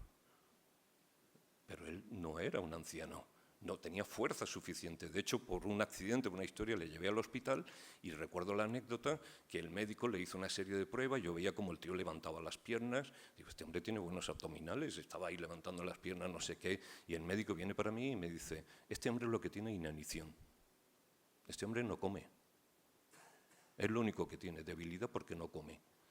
Entonces, claro, ya me preocupé un poco más de su mundo interior, ¿no? De su vida, que era lo que pasaba día a día. Y claro, yo ahí ese periodo último hasta su fallecimiento, pues tuve que estar muy cerca de él y asumí muchas responsabilidades de índole personal y familiar y me ocupé de muchas cosas. Y claro, llegó un momento en el que tuve que llamar a su familia, a sus herederos y sus sobrinos, una reunión a los que me acompañó Tecla y nos reunimos con ellos y les dijimos, mire ustedes tienen que tomar carta en el asunto porque nosotros no somos quienes para decidir sobre este tipo de cosas de Miguel. Miguel, como anécdota, os cuento de que me presionó para que le llevase a una residencia de ancianos y dejar su casa. Y yo tuve que, como loco, con lo difícil que es eso, conseguir una plaza en una residencia. Lo metimos en la residencia a las 12 de la mañana. A las 6 de la tarde ya nos estaba llamando diciendo sacadme de aquí, no sé qué. Para colmo, cuando lo íbamos a llevar, había perdido el móvil. El móvil se lo había robado un anciano que tenía Alzheimer y no se acordaba dónde había puesto el móvil. Entonces, sacarlo de allí de la residencia fue una locura. Pero lo sacamos. Duró 6 horas, no duró más allí. Pero fijaros cómo estaba. Quería, de alguna manera, abandonarlo todo. Quería abandonarlo todo. Y, de hecho, él se abandonó. Dejó de escribir cuando cumplió 80 años. No volvió a escribir. Y yo, por más que le insistía y le intentábamos motivar a los amigos para que escribiera, pues yo creo que a lo mejor quiso, al menos en un bar con él, tomando un café y eso, hizo un esbozo de una cosa, de un gran indígena que quería un monólogo sobre... Miguel, un monólogo en la vida, monólogo dentro de una obra sí, pero su barroco no le permite escribir una obra teatral siendo un monólogo. Entonces, eso han sido, bueno, tengo muchísimas cosas que contar, pero ahí yo creo que lo dejo ahí. Los 3 periodos que emocionalmente me han marcado de Miguel, ¿no? El Miguel loco del inicio y divertido, el Miguel soberbio posterior y el Miguel entrañable con unas conversaciones maravillosas allí en la primera planta de su casa, en vespertinas, que fueron una delicia, no se me olvidarán en la vida. Pero lo que me interesa para esto, que no sé si habrá tiempo de tocarlo o no, es la relación de su vida, de su biografía con las obras de teatro. Y yo ahí como director de escena es lo que más me interesa de Miguel, ¿no? Es decir, la biografía, la experiencia, por ejemplo, que él cuenta de cuando la guerra civil y todo eso, y salen huyendo y llegan y lo cogen el Socorro Rojo y lo meten en Ciudad Real, en un caserón noble con una gran chimenea que estaba llena de gallinas, en donde no sé qué. Eso se ve después en Horror Vacui, en donde hay una escena que da lugar además a una canción, la archiduquesa y todo con una pomposidad enorme, están cantando todos como gallinas, una canción ahí súper divertida, ¿no? Pero después en las obras siguientes, el factor clave que es una constante, un leitmotiv en todo su teatro es el padre, la ausencia del padre. Eso es una constante. El manual en bricolaje, en su obra, está y está permanentemente. En La Oropéndola, que la escribió en el 81 para Estudio 1, en La Oropéndola, el niño que toca a Bach magníficamente, un alter ego suyo, asesina, mata con un puñal de cazar mariposas, mata al supuesto padre suyo, clavándole ese alfiler en el corazón. En Nórax, en la tragedia Nórax, Rey de Reyes, hay una escena formidable que es el enfrentamiento entre el padre y el hijo, en donde se dicen todas las verdades y todas las cosas que se desean decir. Y en esta primera obra que escribió, que la hemos representado ahora, de Lentejas y Garbanzos, hay un montón de paralelismo con toda la historia suya familiar. Entonces, bueno, ver cómo en su vida aparece, cómo utiliza, instrumentaliza y ficciona a partir de hechos reales o biográficos, pues la verdad es que es muy curioso y bastante divertido, y ya no entretengo más.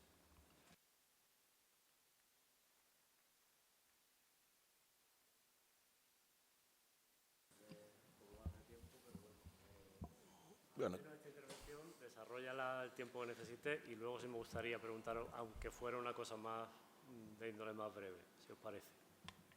Bueno, la intervención de los amigos y del nuevo amigo José María Báez, a quien yo había leído a través de Juan Ceiles y de Juan Manuel Bonet y de muchos amigos. Yo he seguido a José María Báez, aunque hoy es el día en que lo he conocido personalmente, también quiero agradecerlo.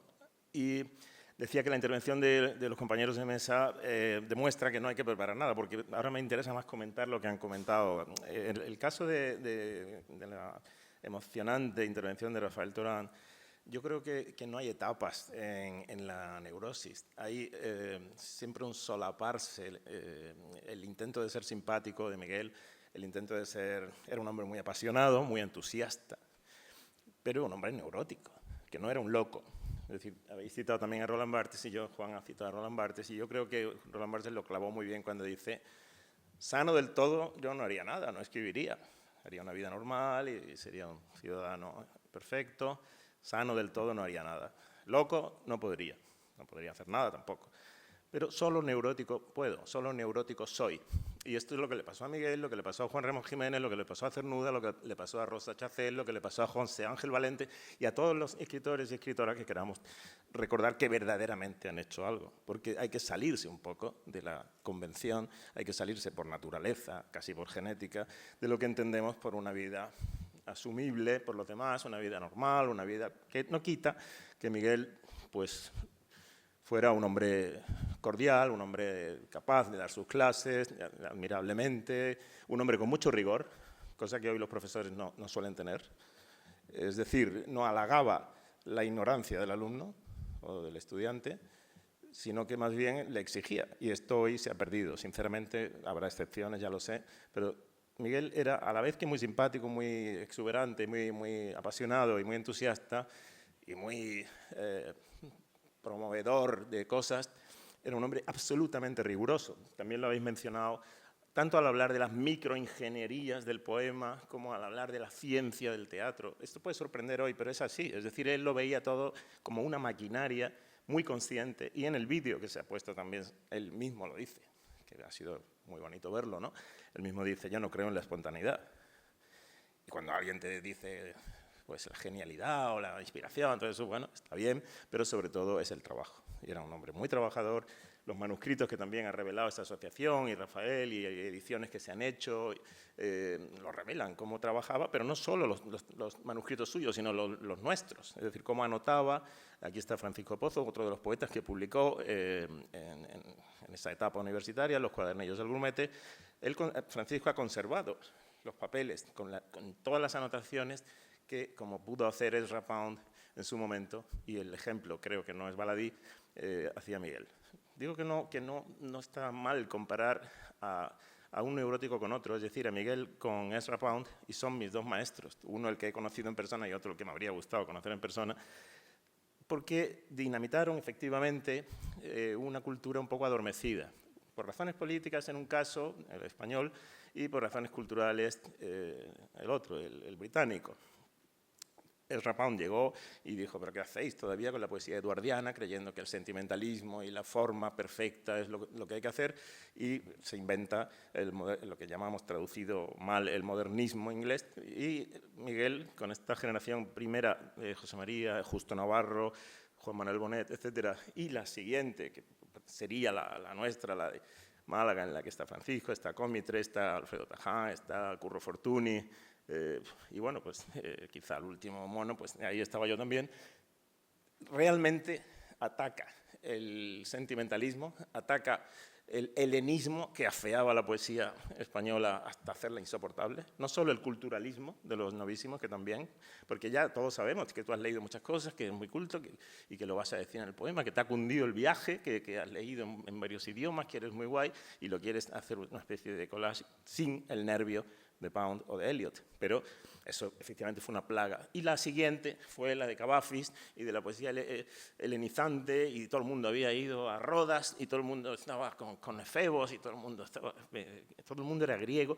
Eso Miguel no lo soportaba. Entonces dinamitó eso, sí, y nos hizo ser auténticos. Yo en el libro este que mencionaba Ramón, que ahora que he llegado a Oxford he podido decir, bueno, lo primero que quiero hacer al sentirme por fin comprendido en relación a lo que decía Tecla, el mundo anglosajón sí te permite no hablar de tu obra, tanto hablar de tu obra como hablar de los mecanismos y de los caminos que te han llevado a tu obra, eso sí, porque Tartessos, la tesis no fue sobre su obra. Es verdad que me la jugué bastante, igual que hay gente que escribe para entrar en la universidad, yo escribí para no entrar, porque defendía a Miguel con la misma pasión que él nos había transmitido, y en las páginas de Sur yo hice un par de artículos o 3 diciendo que estos eran unos cabrones, unos hipócritas del departamento rival de don Cristóbal Cuevas, que quería cargarse la tesis. No era una tesis sobre su obra, esto es así. Era una tesis sobre los documentos que él había ido acumulando toda su vida para poder hacer su obra. Cristóbal Cuevas no era un tonto ni un temerario que iba a cargarse a su tesinando. Le dijo, ya que llevas toda la vida documentándote sobre Tartessos, presenta eso como tesis doctoral y efectivamente tendrás una jubilación y tendrás un puestecito y una moneda más, ¿no? Pero bueno, esto, decía, en el mundo anglosajón todavía es un poquito más avanzado y lo primero que me dijeron cuando llegué a Oxford es que hablara de mí.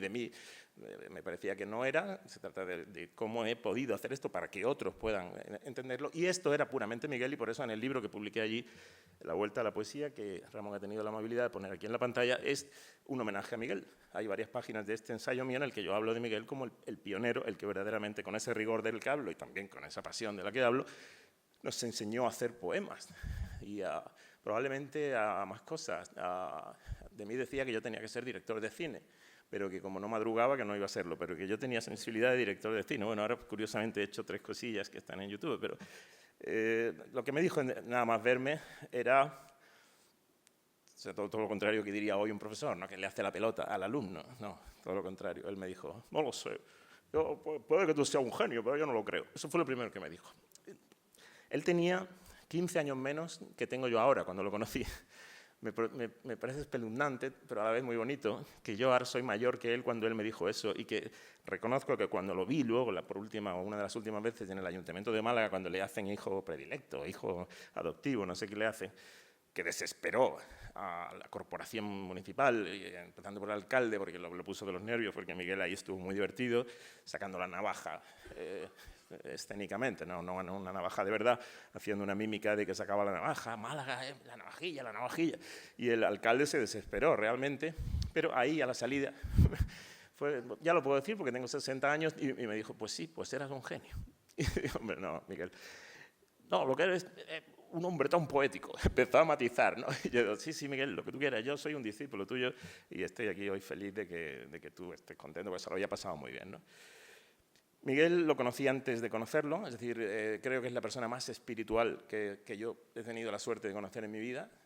Espiritual, elegante. Espiritual significa que no era el odiaba, la mediocridad, el chusmerío, el populismo, eso que digo, el halago fácil para convertir todo en una especie de marketing que funcionara, palabra muy de él, lo de funcionar o no funcionar, no lo sé, puede funcionar, no lo sé. Lo conocí con un piano que sonaba en la noche del Carril de Santa Catalina, en Málaga, donde yo no tenía ni idea, yo era un niño. Alguien tocaba el piano por la noche. Esto me pareció ya un comienzo. Años después también se lo conté, él le divirtió la historia, le pareció bonita, en alguna dedicatoria me lo puso, ¿no? En recuerdo de aquel piano que te sonaba en mitad de la noche, que parece ya un verso de él, ¿no?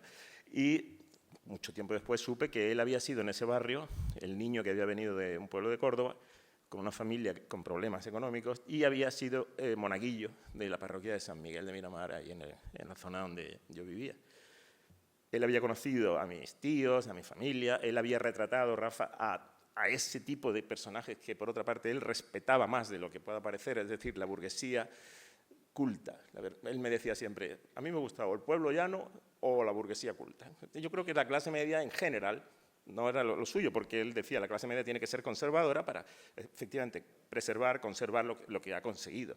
Mientras que la clase alta está abierta, las clases burguesas están abiertas, decía él, a las novedades. La clase alta suele estar abierta a la novedad, suele ser un poco snob, y esto ha permitido que la generación del 27, todo lo que ahora nos parece tan popular, entonces no, esas son élites que estuvieron abiertas a la novedad, como él lo estuvo en las páginas de la prensa de Madrid, aquí en Málaga, etcétera, ¿no? Y luego el pueblo soberano, que era lo que él defendió toda su vida y a lo que dio voz, pero no voz populista a lo, digamos, Pemán o quien queramos, ¿no? O Muñoz Seca, sino que lo que hizo es la fiesta. Su teatro y todo eso era una rebeldía que consistía sencillamente en la alegría. Entonces, bueno, que él fuera soberbio, yo creo que vuelvo a lo mismo, no hay estratos en su biografía psíquica, si eso se me permite haber sido observado en mi juventud, sino que yo creo que él siempre fue muy consciente de que era un valor muy importante, que él era un genio, pero que no se le reconocía. En alguna entrevista dijo, escribir sin estímulos es inhumano. Pero esto mismo lo han dicho Cernuda, Juan Ramón, Rosa Chacel, Valente, todos los que he mencionado al principio. Es decir, España es un país absolutamente ingrato, con los escritores, con los artistas, con la gente que va un poquito por delante, con la gente que se abre a ideas nuevas y que luego en la tumba sí son celebrados, porque hace falta que se hayan muerto para que ya no moleste esa superioridad, esa excelencia. Entonces, Miguel creía que la rebelión contra la injusticia esencial, contra el fascismo esencial en que se vive, aunque haya democracia, era la alegría. Y la alegría reventaba en sus obras, en su manera de ser y también ese fondo de decir yo estoy haciendo esto porque sé que merece la pena, que por dignidad, por justicia y por potencia. Me acuerdo de haber escuchado el pregón de la Feria de Málaga en mi coche con Tecla. Estábamos sentados en el Citroën, los dos hipnotizados ante la radio, era la radio en aquella época, ¿no? El transistor del coche, ¿no? Y fue el pregón más bonito, claro, de la Feria de Málaga, con diferencia, que era una maravilla de poema en sí, y que los que estaban en el balcón del ayuntamiento, como luego lo estarían el día de su homenaje con la navajilla, creían que es que se estaba poniendo nervioso, ¿no? Es que él era así apasionado, intenso, él estaba incitando a una feria, a una fiesta. Llegó un momento que dijo, ¡que cruja la feria! ¿Te acuerdas? Y fue fantástico. Bueno, fue fantástico todo en él, conocerlo a él, pero siempre sabiendo la tragedia, que la tragedia no es la que él escribía, sino la tragedia era la suya, como la ha sido la de todos. Estas personas elegantes, espirituales. Amaba el teatro de Lope por cómo fundía Lope lo popular, lo culto, las clases altas y las bajas, a diferencia de Shakespeare, donde no hay fusión. Los altos están arriba y los bajos están abajo, como en todas las series británicas que han venido luego. Y en cambio Lope, pues, a Miguel le gustaba mucho, me lo decía textualmente, es que a mí me gusta que la marquesa se ventila, otra palabra que decía mucho él, ¿no? La marquesa se ventila al criado. Eso es El perro del hortelano y todo ese tipo de obras que amaba en Lope. La ironía era su arma muchas veces para combinar de una manera imprevista una reacción ante el mundo, una actitud ante el mundo. También algunas posiciones morales, en un hombre tan recto, con pinta de seminarista, vestido siempre de gris, le parecía que el color más elegante era el gris marengo, que decía que era de las playas del Palo, marengo, del mar, que era el gris con puntitos blancos para que el salitre no se notara. Entonces él se identificaba con él, iba siempre, casi siempre de gris, con una rebeca, así lo conocí, con una rebeca, un pantalón gris y una camisa gris.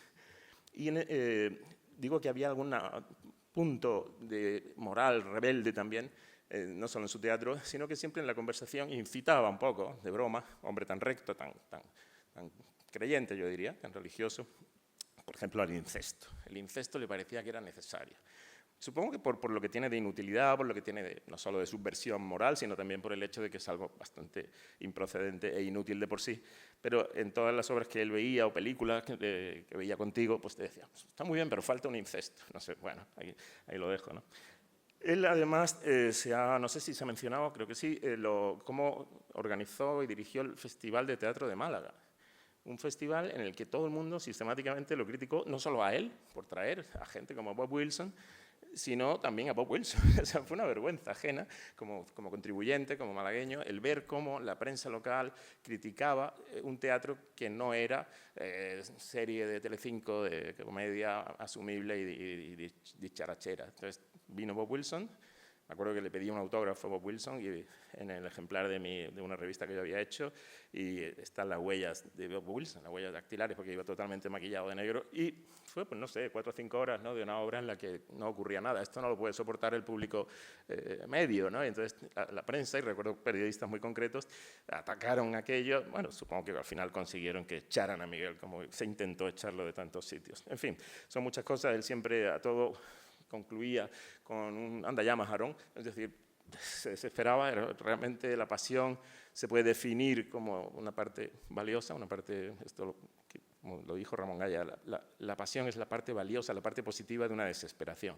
Y él pues, habría acabado incluso lo que yo estoy diciendo. Anda ya, Majaro. Muchas gracias.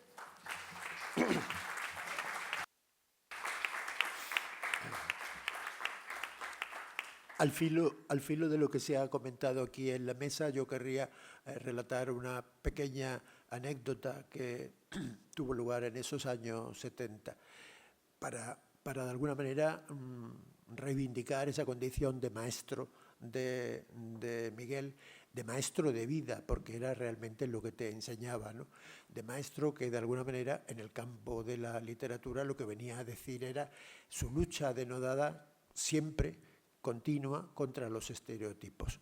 Estábamos una vez en la Vieja Sombra y entonces un poeta de Málaga, que hoy es miembro de la Academia Malagueña, pues en la conversación que se suscitó dijo: adolescente.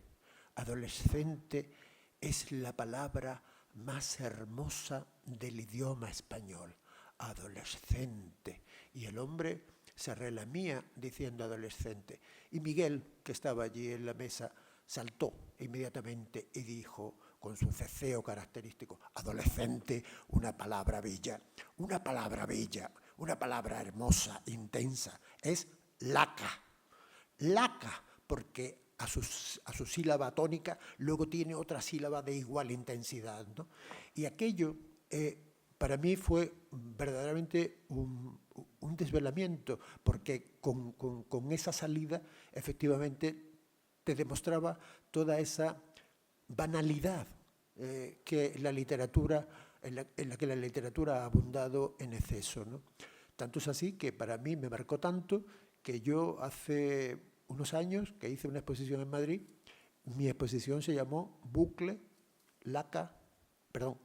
Nube, Laca. Porque de alguna manera era un homenaje secreto que le rendía a aquello que de alguna manera él nos marcó, ¿no? Nada.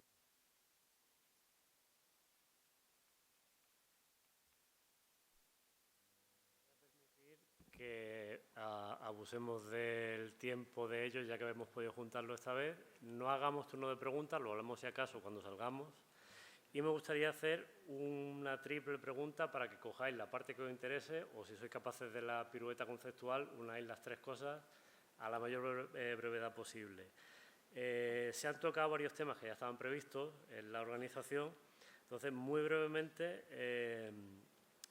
Juan ha apuntado la faceta de Miguel como reconocedor del talento ajeno e impulsor.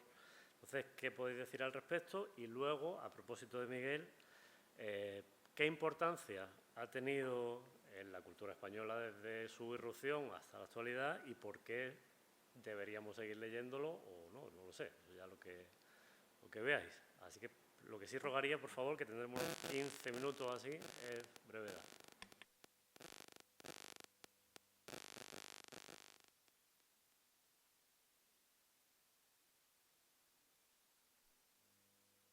Para quien quiera recoger el guante. Bueno, yo de creo hecho, que me gustaría escucharlo a los cinco. La repercusión de un autor puede ser de dos maneras. Puede ser literal, es decir, lo que ha influido con su obra, y otra, lo que ha influido con su ejemplo, con su magisterio. En el caso de Miguel, con su obra, yo creo que lamentablemente es cero, salvo el plagio. Es decir, hay autores, podemos nombrarlos quizá ya, porque ya ha pasado el tiempo suficiente, que se han nutrido de una cáscara de su obra. Bueno, no lo vamos a decir porque Francisco Nieva se enfadaría si lo nombramos, pero hay personas que viven de vulgarizar, de simplificar la cáscara, los alrededores estilísticos, lo que Miguel llamaba los estilemas, de una obra. Mientras que Miguel, sinceramente, no ha tenido repercusión como dramaturgo. Que lo estudian en Estados Unidos, que hay cátedras, que tiene el premio esto, que tienen que se pueden hacer tesis doctorales, que hoy estamos reunidos aquí, recuerdo de una persona absolutamente extraordinaria, pero es un autor que sigue, bueno, en general Rafa ha hecho lo que ha podido, pero que sigue sin estrenarse, que en Madrid le dijeron que no volviera por allí y no ha vuelto por allí. En cuanto a su aura, su ejemplo, lo que ha emanado de su personalidad, yo creo que sí que es mucho más considerable el influjo. El ejemplo de Pound es doble, es decir, ha influido como autor, como texto y como maestro. Pero Miguel ha influido mucho más como orientador de personas que él creía que tenían talento. Y yo puedo decir que en mi caso, desde luego, sin tener el talento, sí que me he fijado en los grandes poemas de la literatura contemporánea, de la poesía contemporánea, que fue él en el Colegio de San Agustín quien me dijo, yo estaba allí como uno más, ¿no? Con 18 años, y me llamó poderosamente la atención que frente a la autocomplacencia de la poesía española en estilismos y en culturalismos y un poco endogamias también de grupo, etcétera, él hablaba que había que leer a Rilke, a Eliot, a Pound, a William Carlos Williams, las grandes épicas de la poesía contemporánea. Eso sí, en mí caló hasta el extremo de que yo toda mi vida he intentado estar a la altura de ese ejemplo, supongo que sin duda ha influido en otras personas también. Yo voy a seguir con la anécdota, que me han quedado algunas en el tintero, pero creo que era la parte de Miguel como más divertida, como más creativa, como la forma que tenía él de ver el mundo, ¿no? Por ejemplo, cuando yo estaba en el colegio de arquitectos, ¿no? Pues esto no es que sea divertido, pero recuerdo el día, ¿no?, que algunos arquitectos y amigos nos pusimos delante de una excavadora para impedir que el dueño de su casa derribara la casa donde vivía. Y algo que finalmente no sucedió y que todavía está ahí. De hecho, yo cuando paso por la calle siempre le mando un beso.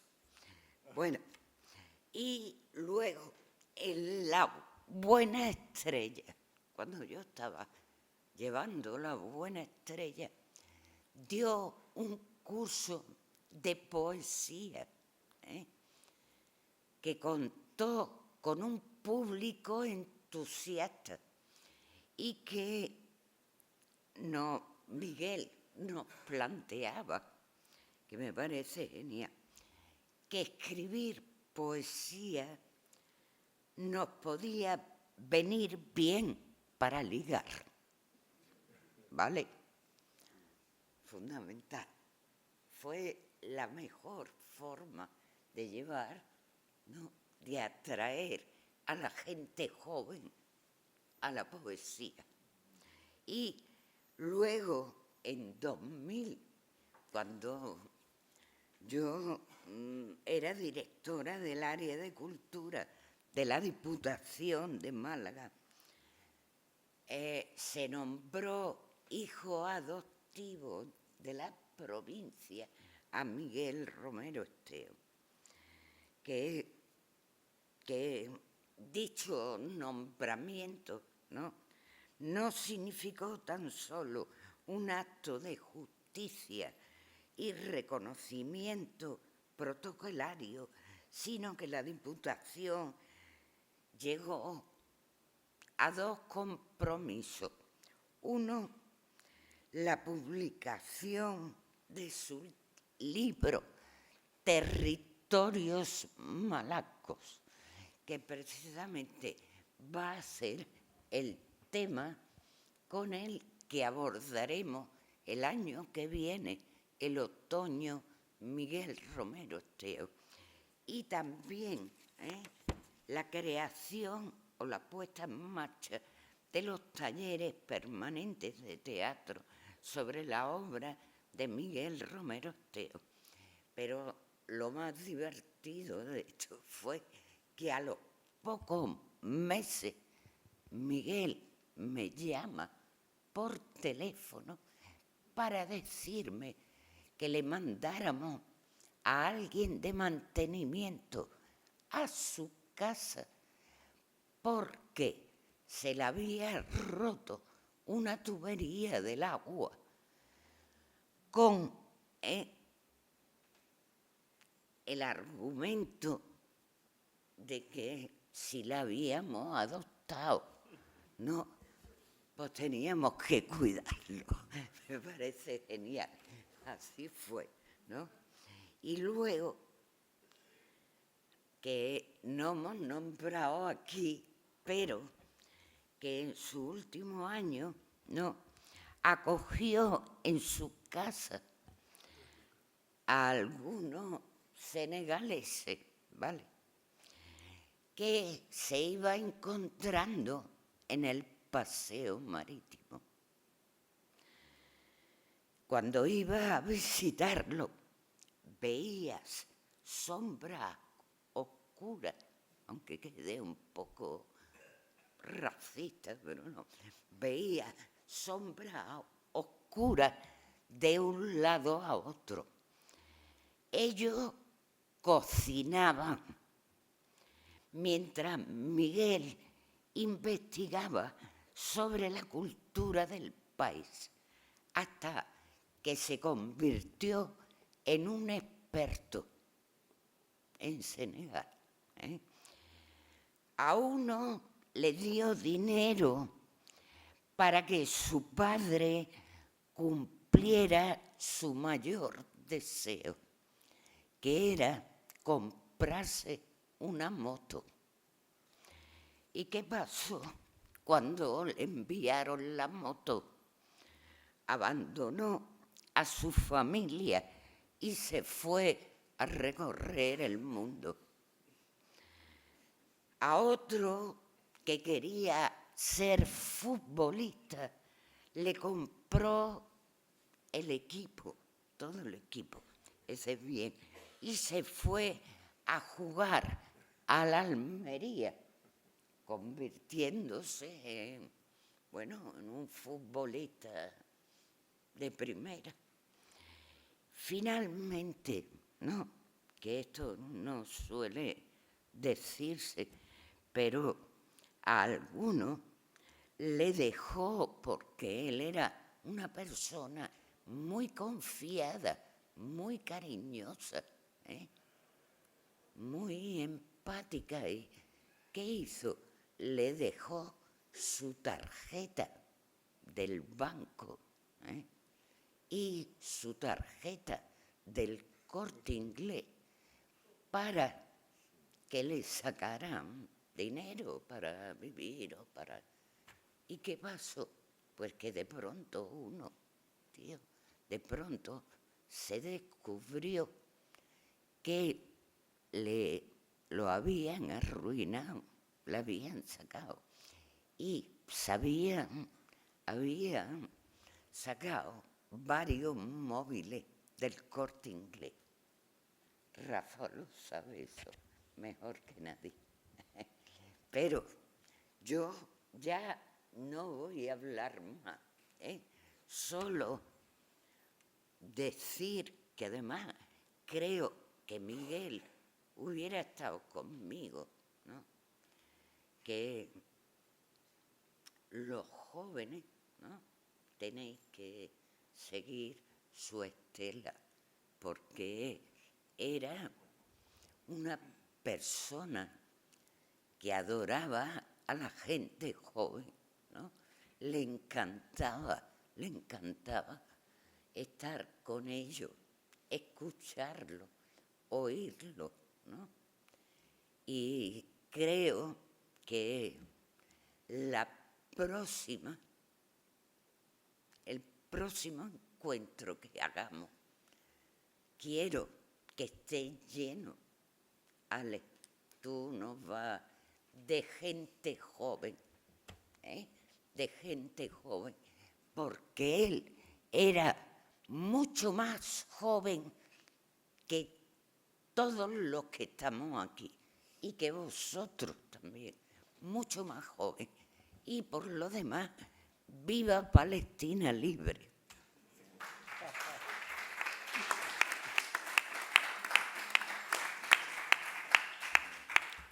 Al hilo de las historias de los senegaleses, a Miguel, en la última intervención o la última invitación que le hicieron en Córdoba fue en los años 90.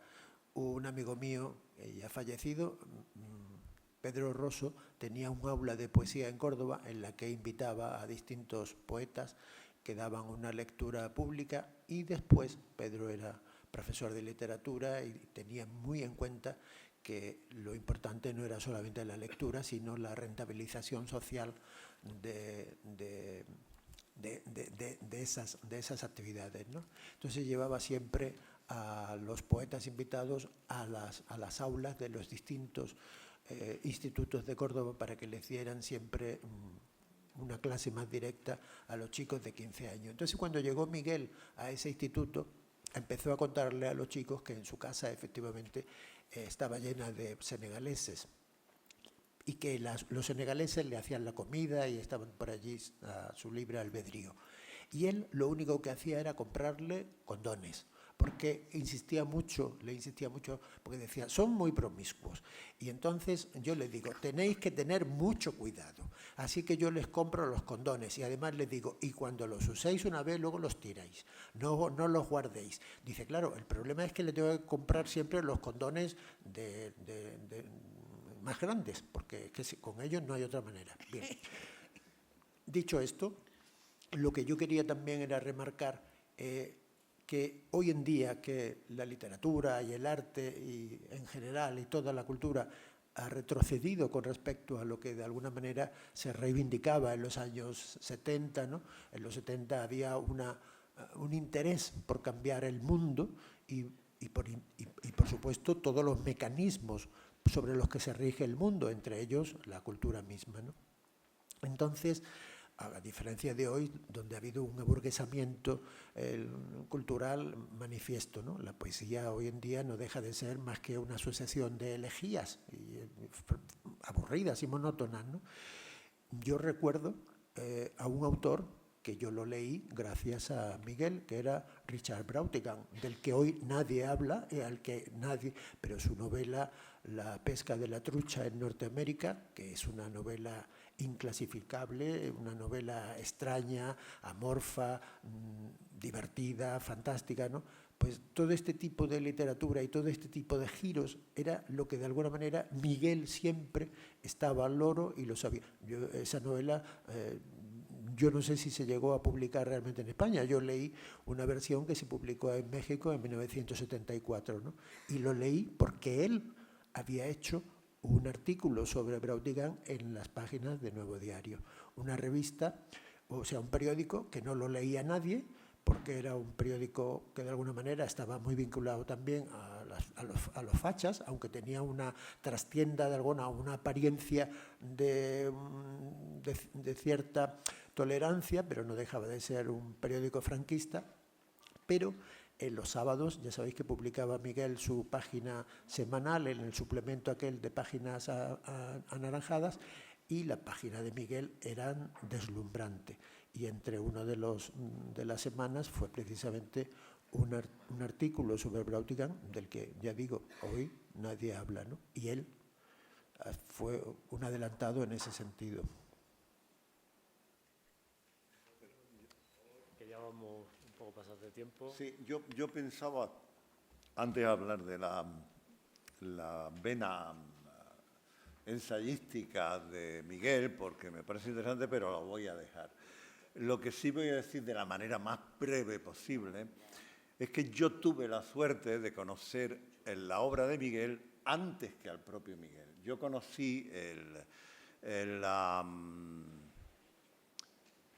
parafernalia de la olla podrida que montaron aquí en Málaga, la montó Luis Vera con Titi Rambo. Fue deslumbrante. Yo era un joven, podía tener 19, 20 años, y yo me quedé alucinado, es decir, estuve dando vueltas como un zombi casi una semana. Era increíble, yo no podía imaginarme algo tal y me influyó mucho. Pero a los pocos días tuve la doble suerte de conocer a Miguel en la trastienda de una librería buscando libros prohibidos. Entonces libros de izquierda, de contra del franquismo, bueno, etc.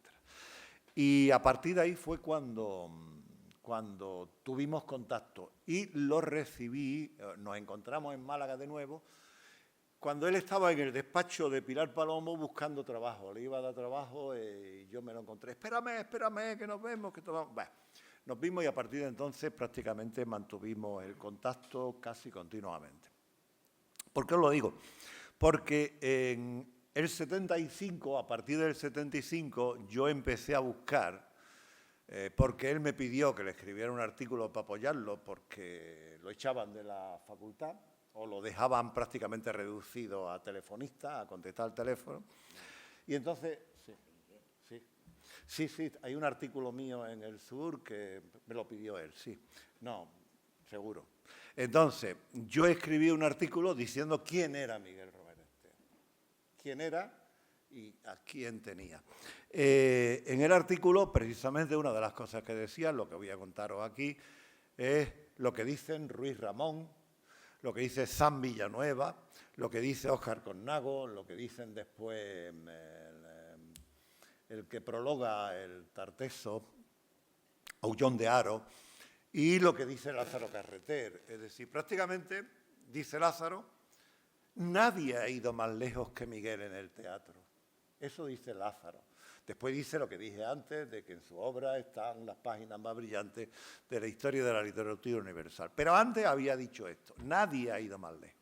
Miguel lo ha revolucionado todo en el mundo del teatro, lo ha revolucionado todo. Personajes, lenguaje, estilo, incluso el género, porque él crea las grotescomaquias.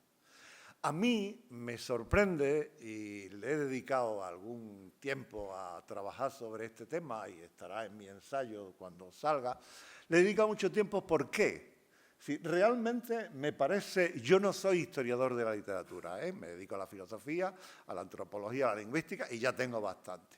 Yo no soy profesor de historia de la literatura ni profesor de literatura comparada, no lo sé, pero yo no conozco a nadie, ni en la cultura que manejo poco más o menos, no conozco a nadie, a ningún autor importante que a partir de los 50 años haya cambiado radicalmente su estilo y su manera de escribir, que abandone las grotescomaquias con las que había triunfado, pero había triunfado radicalmente, era reconocido por todos, como yo acabo de contar ahora, por la crítica entera, por Ruiz Ramón, por San Villanueva, por Lázaro Carreter, etcétera, etcétera. Lo que pasa es que en el teatro triunfar no es que la crítica te ponga bien. No, en el teatro es que el público tenga derecho claro, a asistir a tu obra, cosa que Miguel no ha tenido y no sigue consiguió nunca, evidente, y eso lo contaría yo después. Entonces, realmente, el problema es que alguien que está reconocido por la crítica de una manera explícita, clara y tajante, cambie radicalmente el estilo. ¿Cómo es posible que en un momento, y desde el 75 que lo conozco hasta el 81 en que sigo conociéndolo, haya escrito una saga tan importante como la que empieza con Tartesos? Es decir, tragedias clásicas.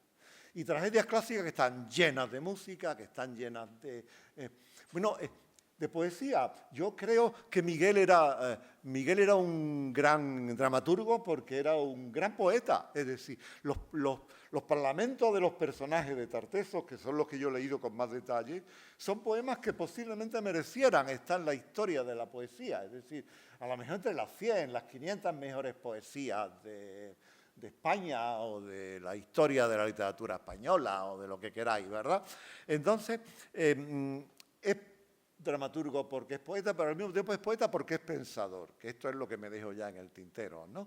Miguel era un lector incansable del ensayo filosófico, sociológico y antropológico. Por él hemos conocido a la gente joven de entonces, a Alain Touraine, a Edgar Morin, a Ulrich Beck, y seguimos, ¿verdad? Es decir, que realmente es importante. Evidentemente a él no le gustaba Joyce, no le gustaba tal. Bueno, lo único que le gustaba de Joyce es que la personaje femenina era de Gibraltar, pero a partir de ahí poco más, ¿no? Y realmente esto me parece verdaderamente importante. ¿Por qué ese cambio? De verdad, es increíble, ¿no? Es increíble y es un problema verdaderamente importante. Yo lo comenté en el Congreso llenando esos 6 años, ¿no? pero creo que forma parte de la personalidad de Miguel la más profunda. Es decir, alguien que tiene capacidad, una vitalidad desbordante para romper con todos los esquemas, incluso los suyos. La peor copia que se puede hacer es la de uno mismo. Y él, hay un momento que rompe, por eso dije antes que él vino cansado del teatro. Y aquí prácticamente se oxigena, cambia, se llena. ¿Con qué? Con cosas increíbles. Algún día os las contaré. Pero con cosas verdaderamente increíbles. Como el mar que tenía enfrente de su casa. Y se bañaba todos los días en verano. O con los pinzapales, o con los verdiales, ¿no?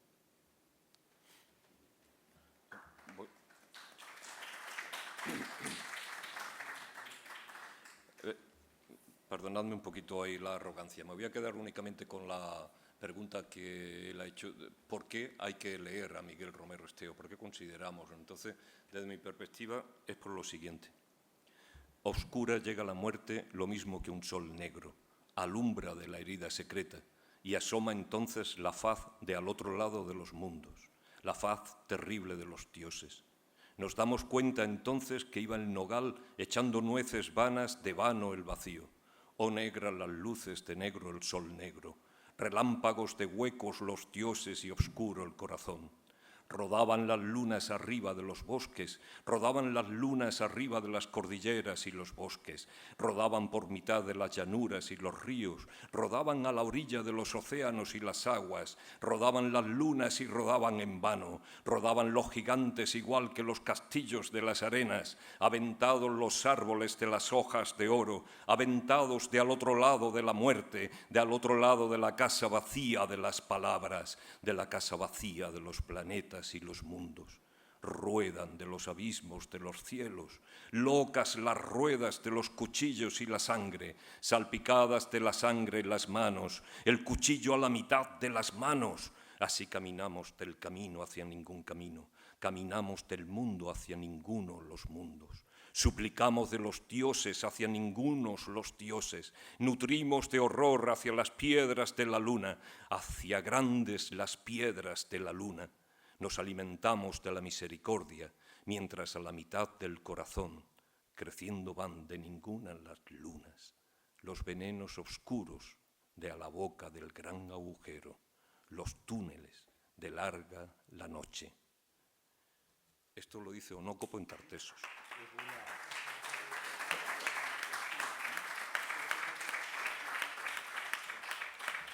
Es un parlamento bellísimo. No se me ocurre dedicado mejor a la cierre. Dedicado Así a la que muerte. muchísimas gracias Álvaro, José María, Tecla, Juan y Rafa por habernos revivido un poco al Miguel que conocisteis.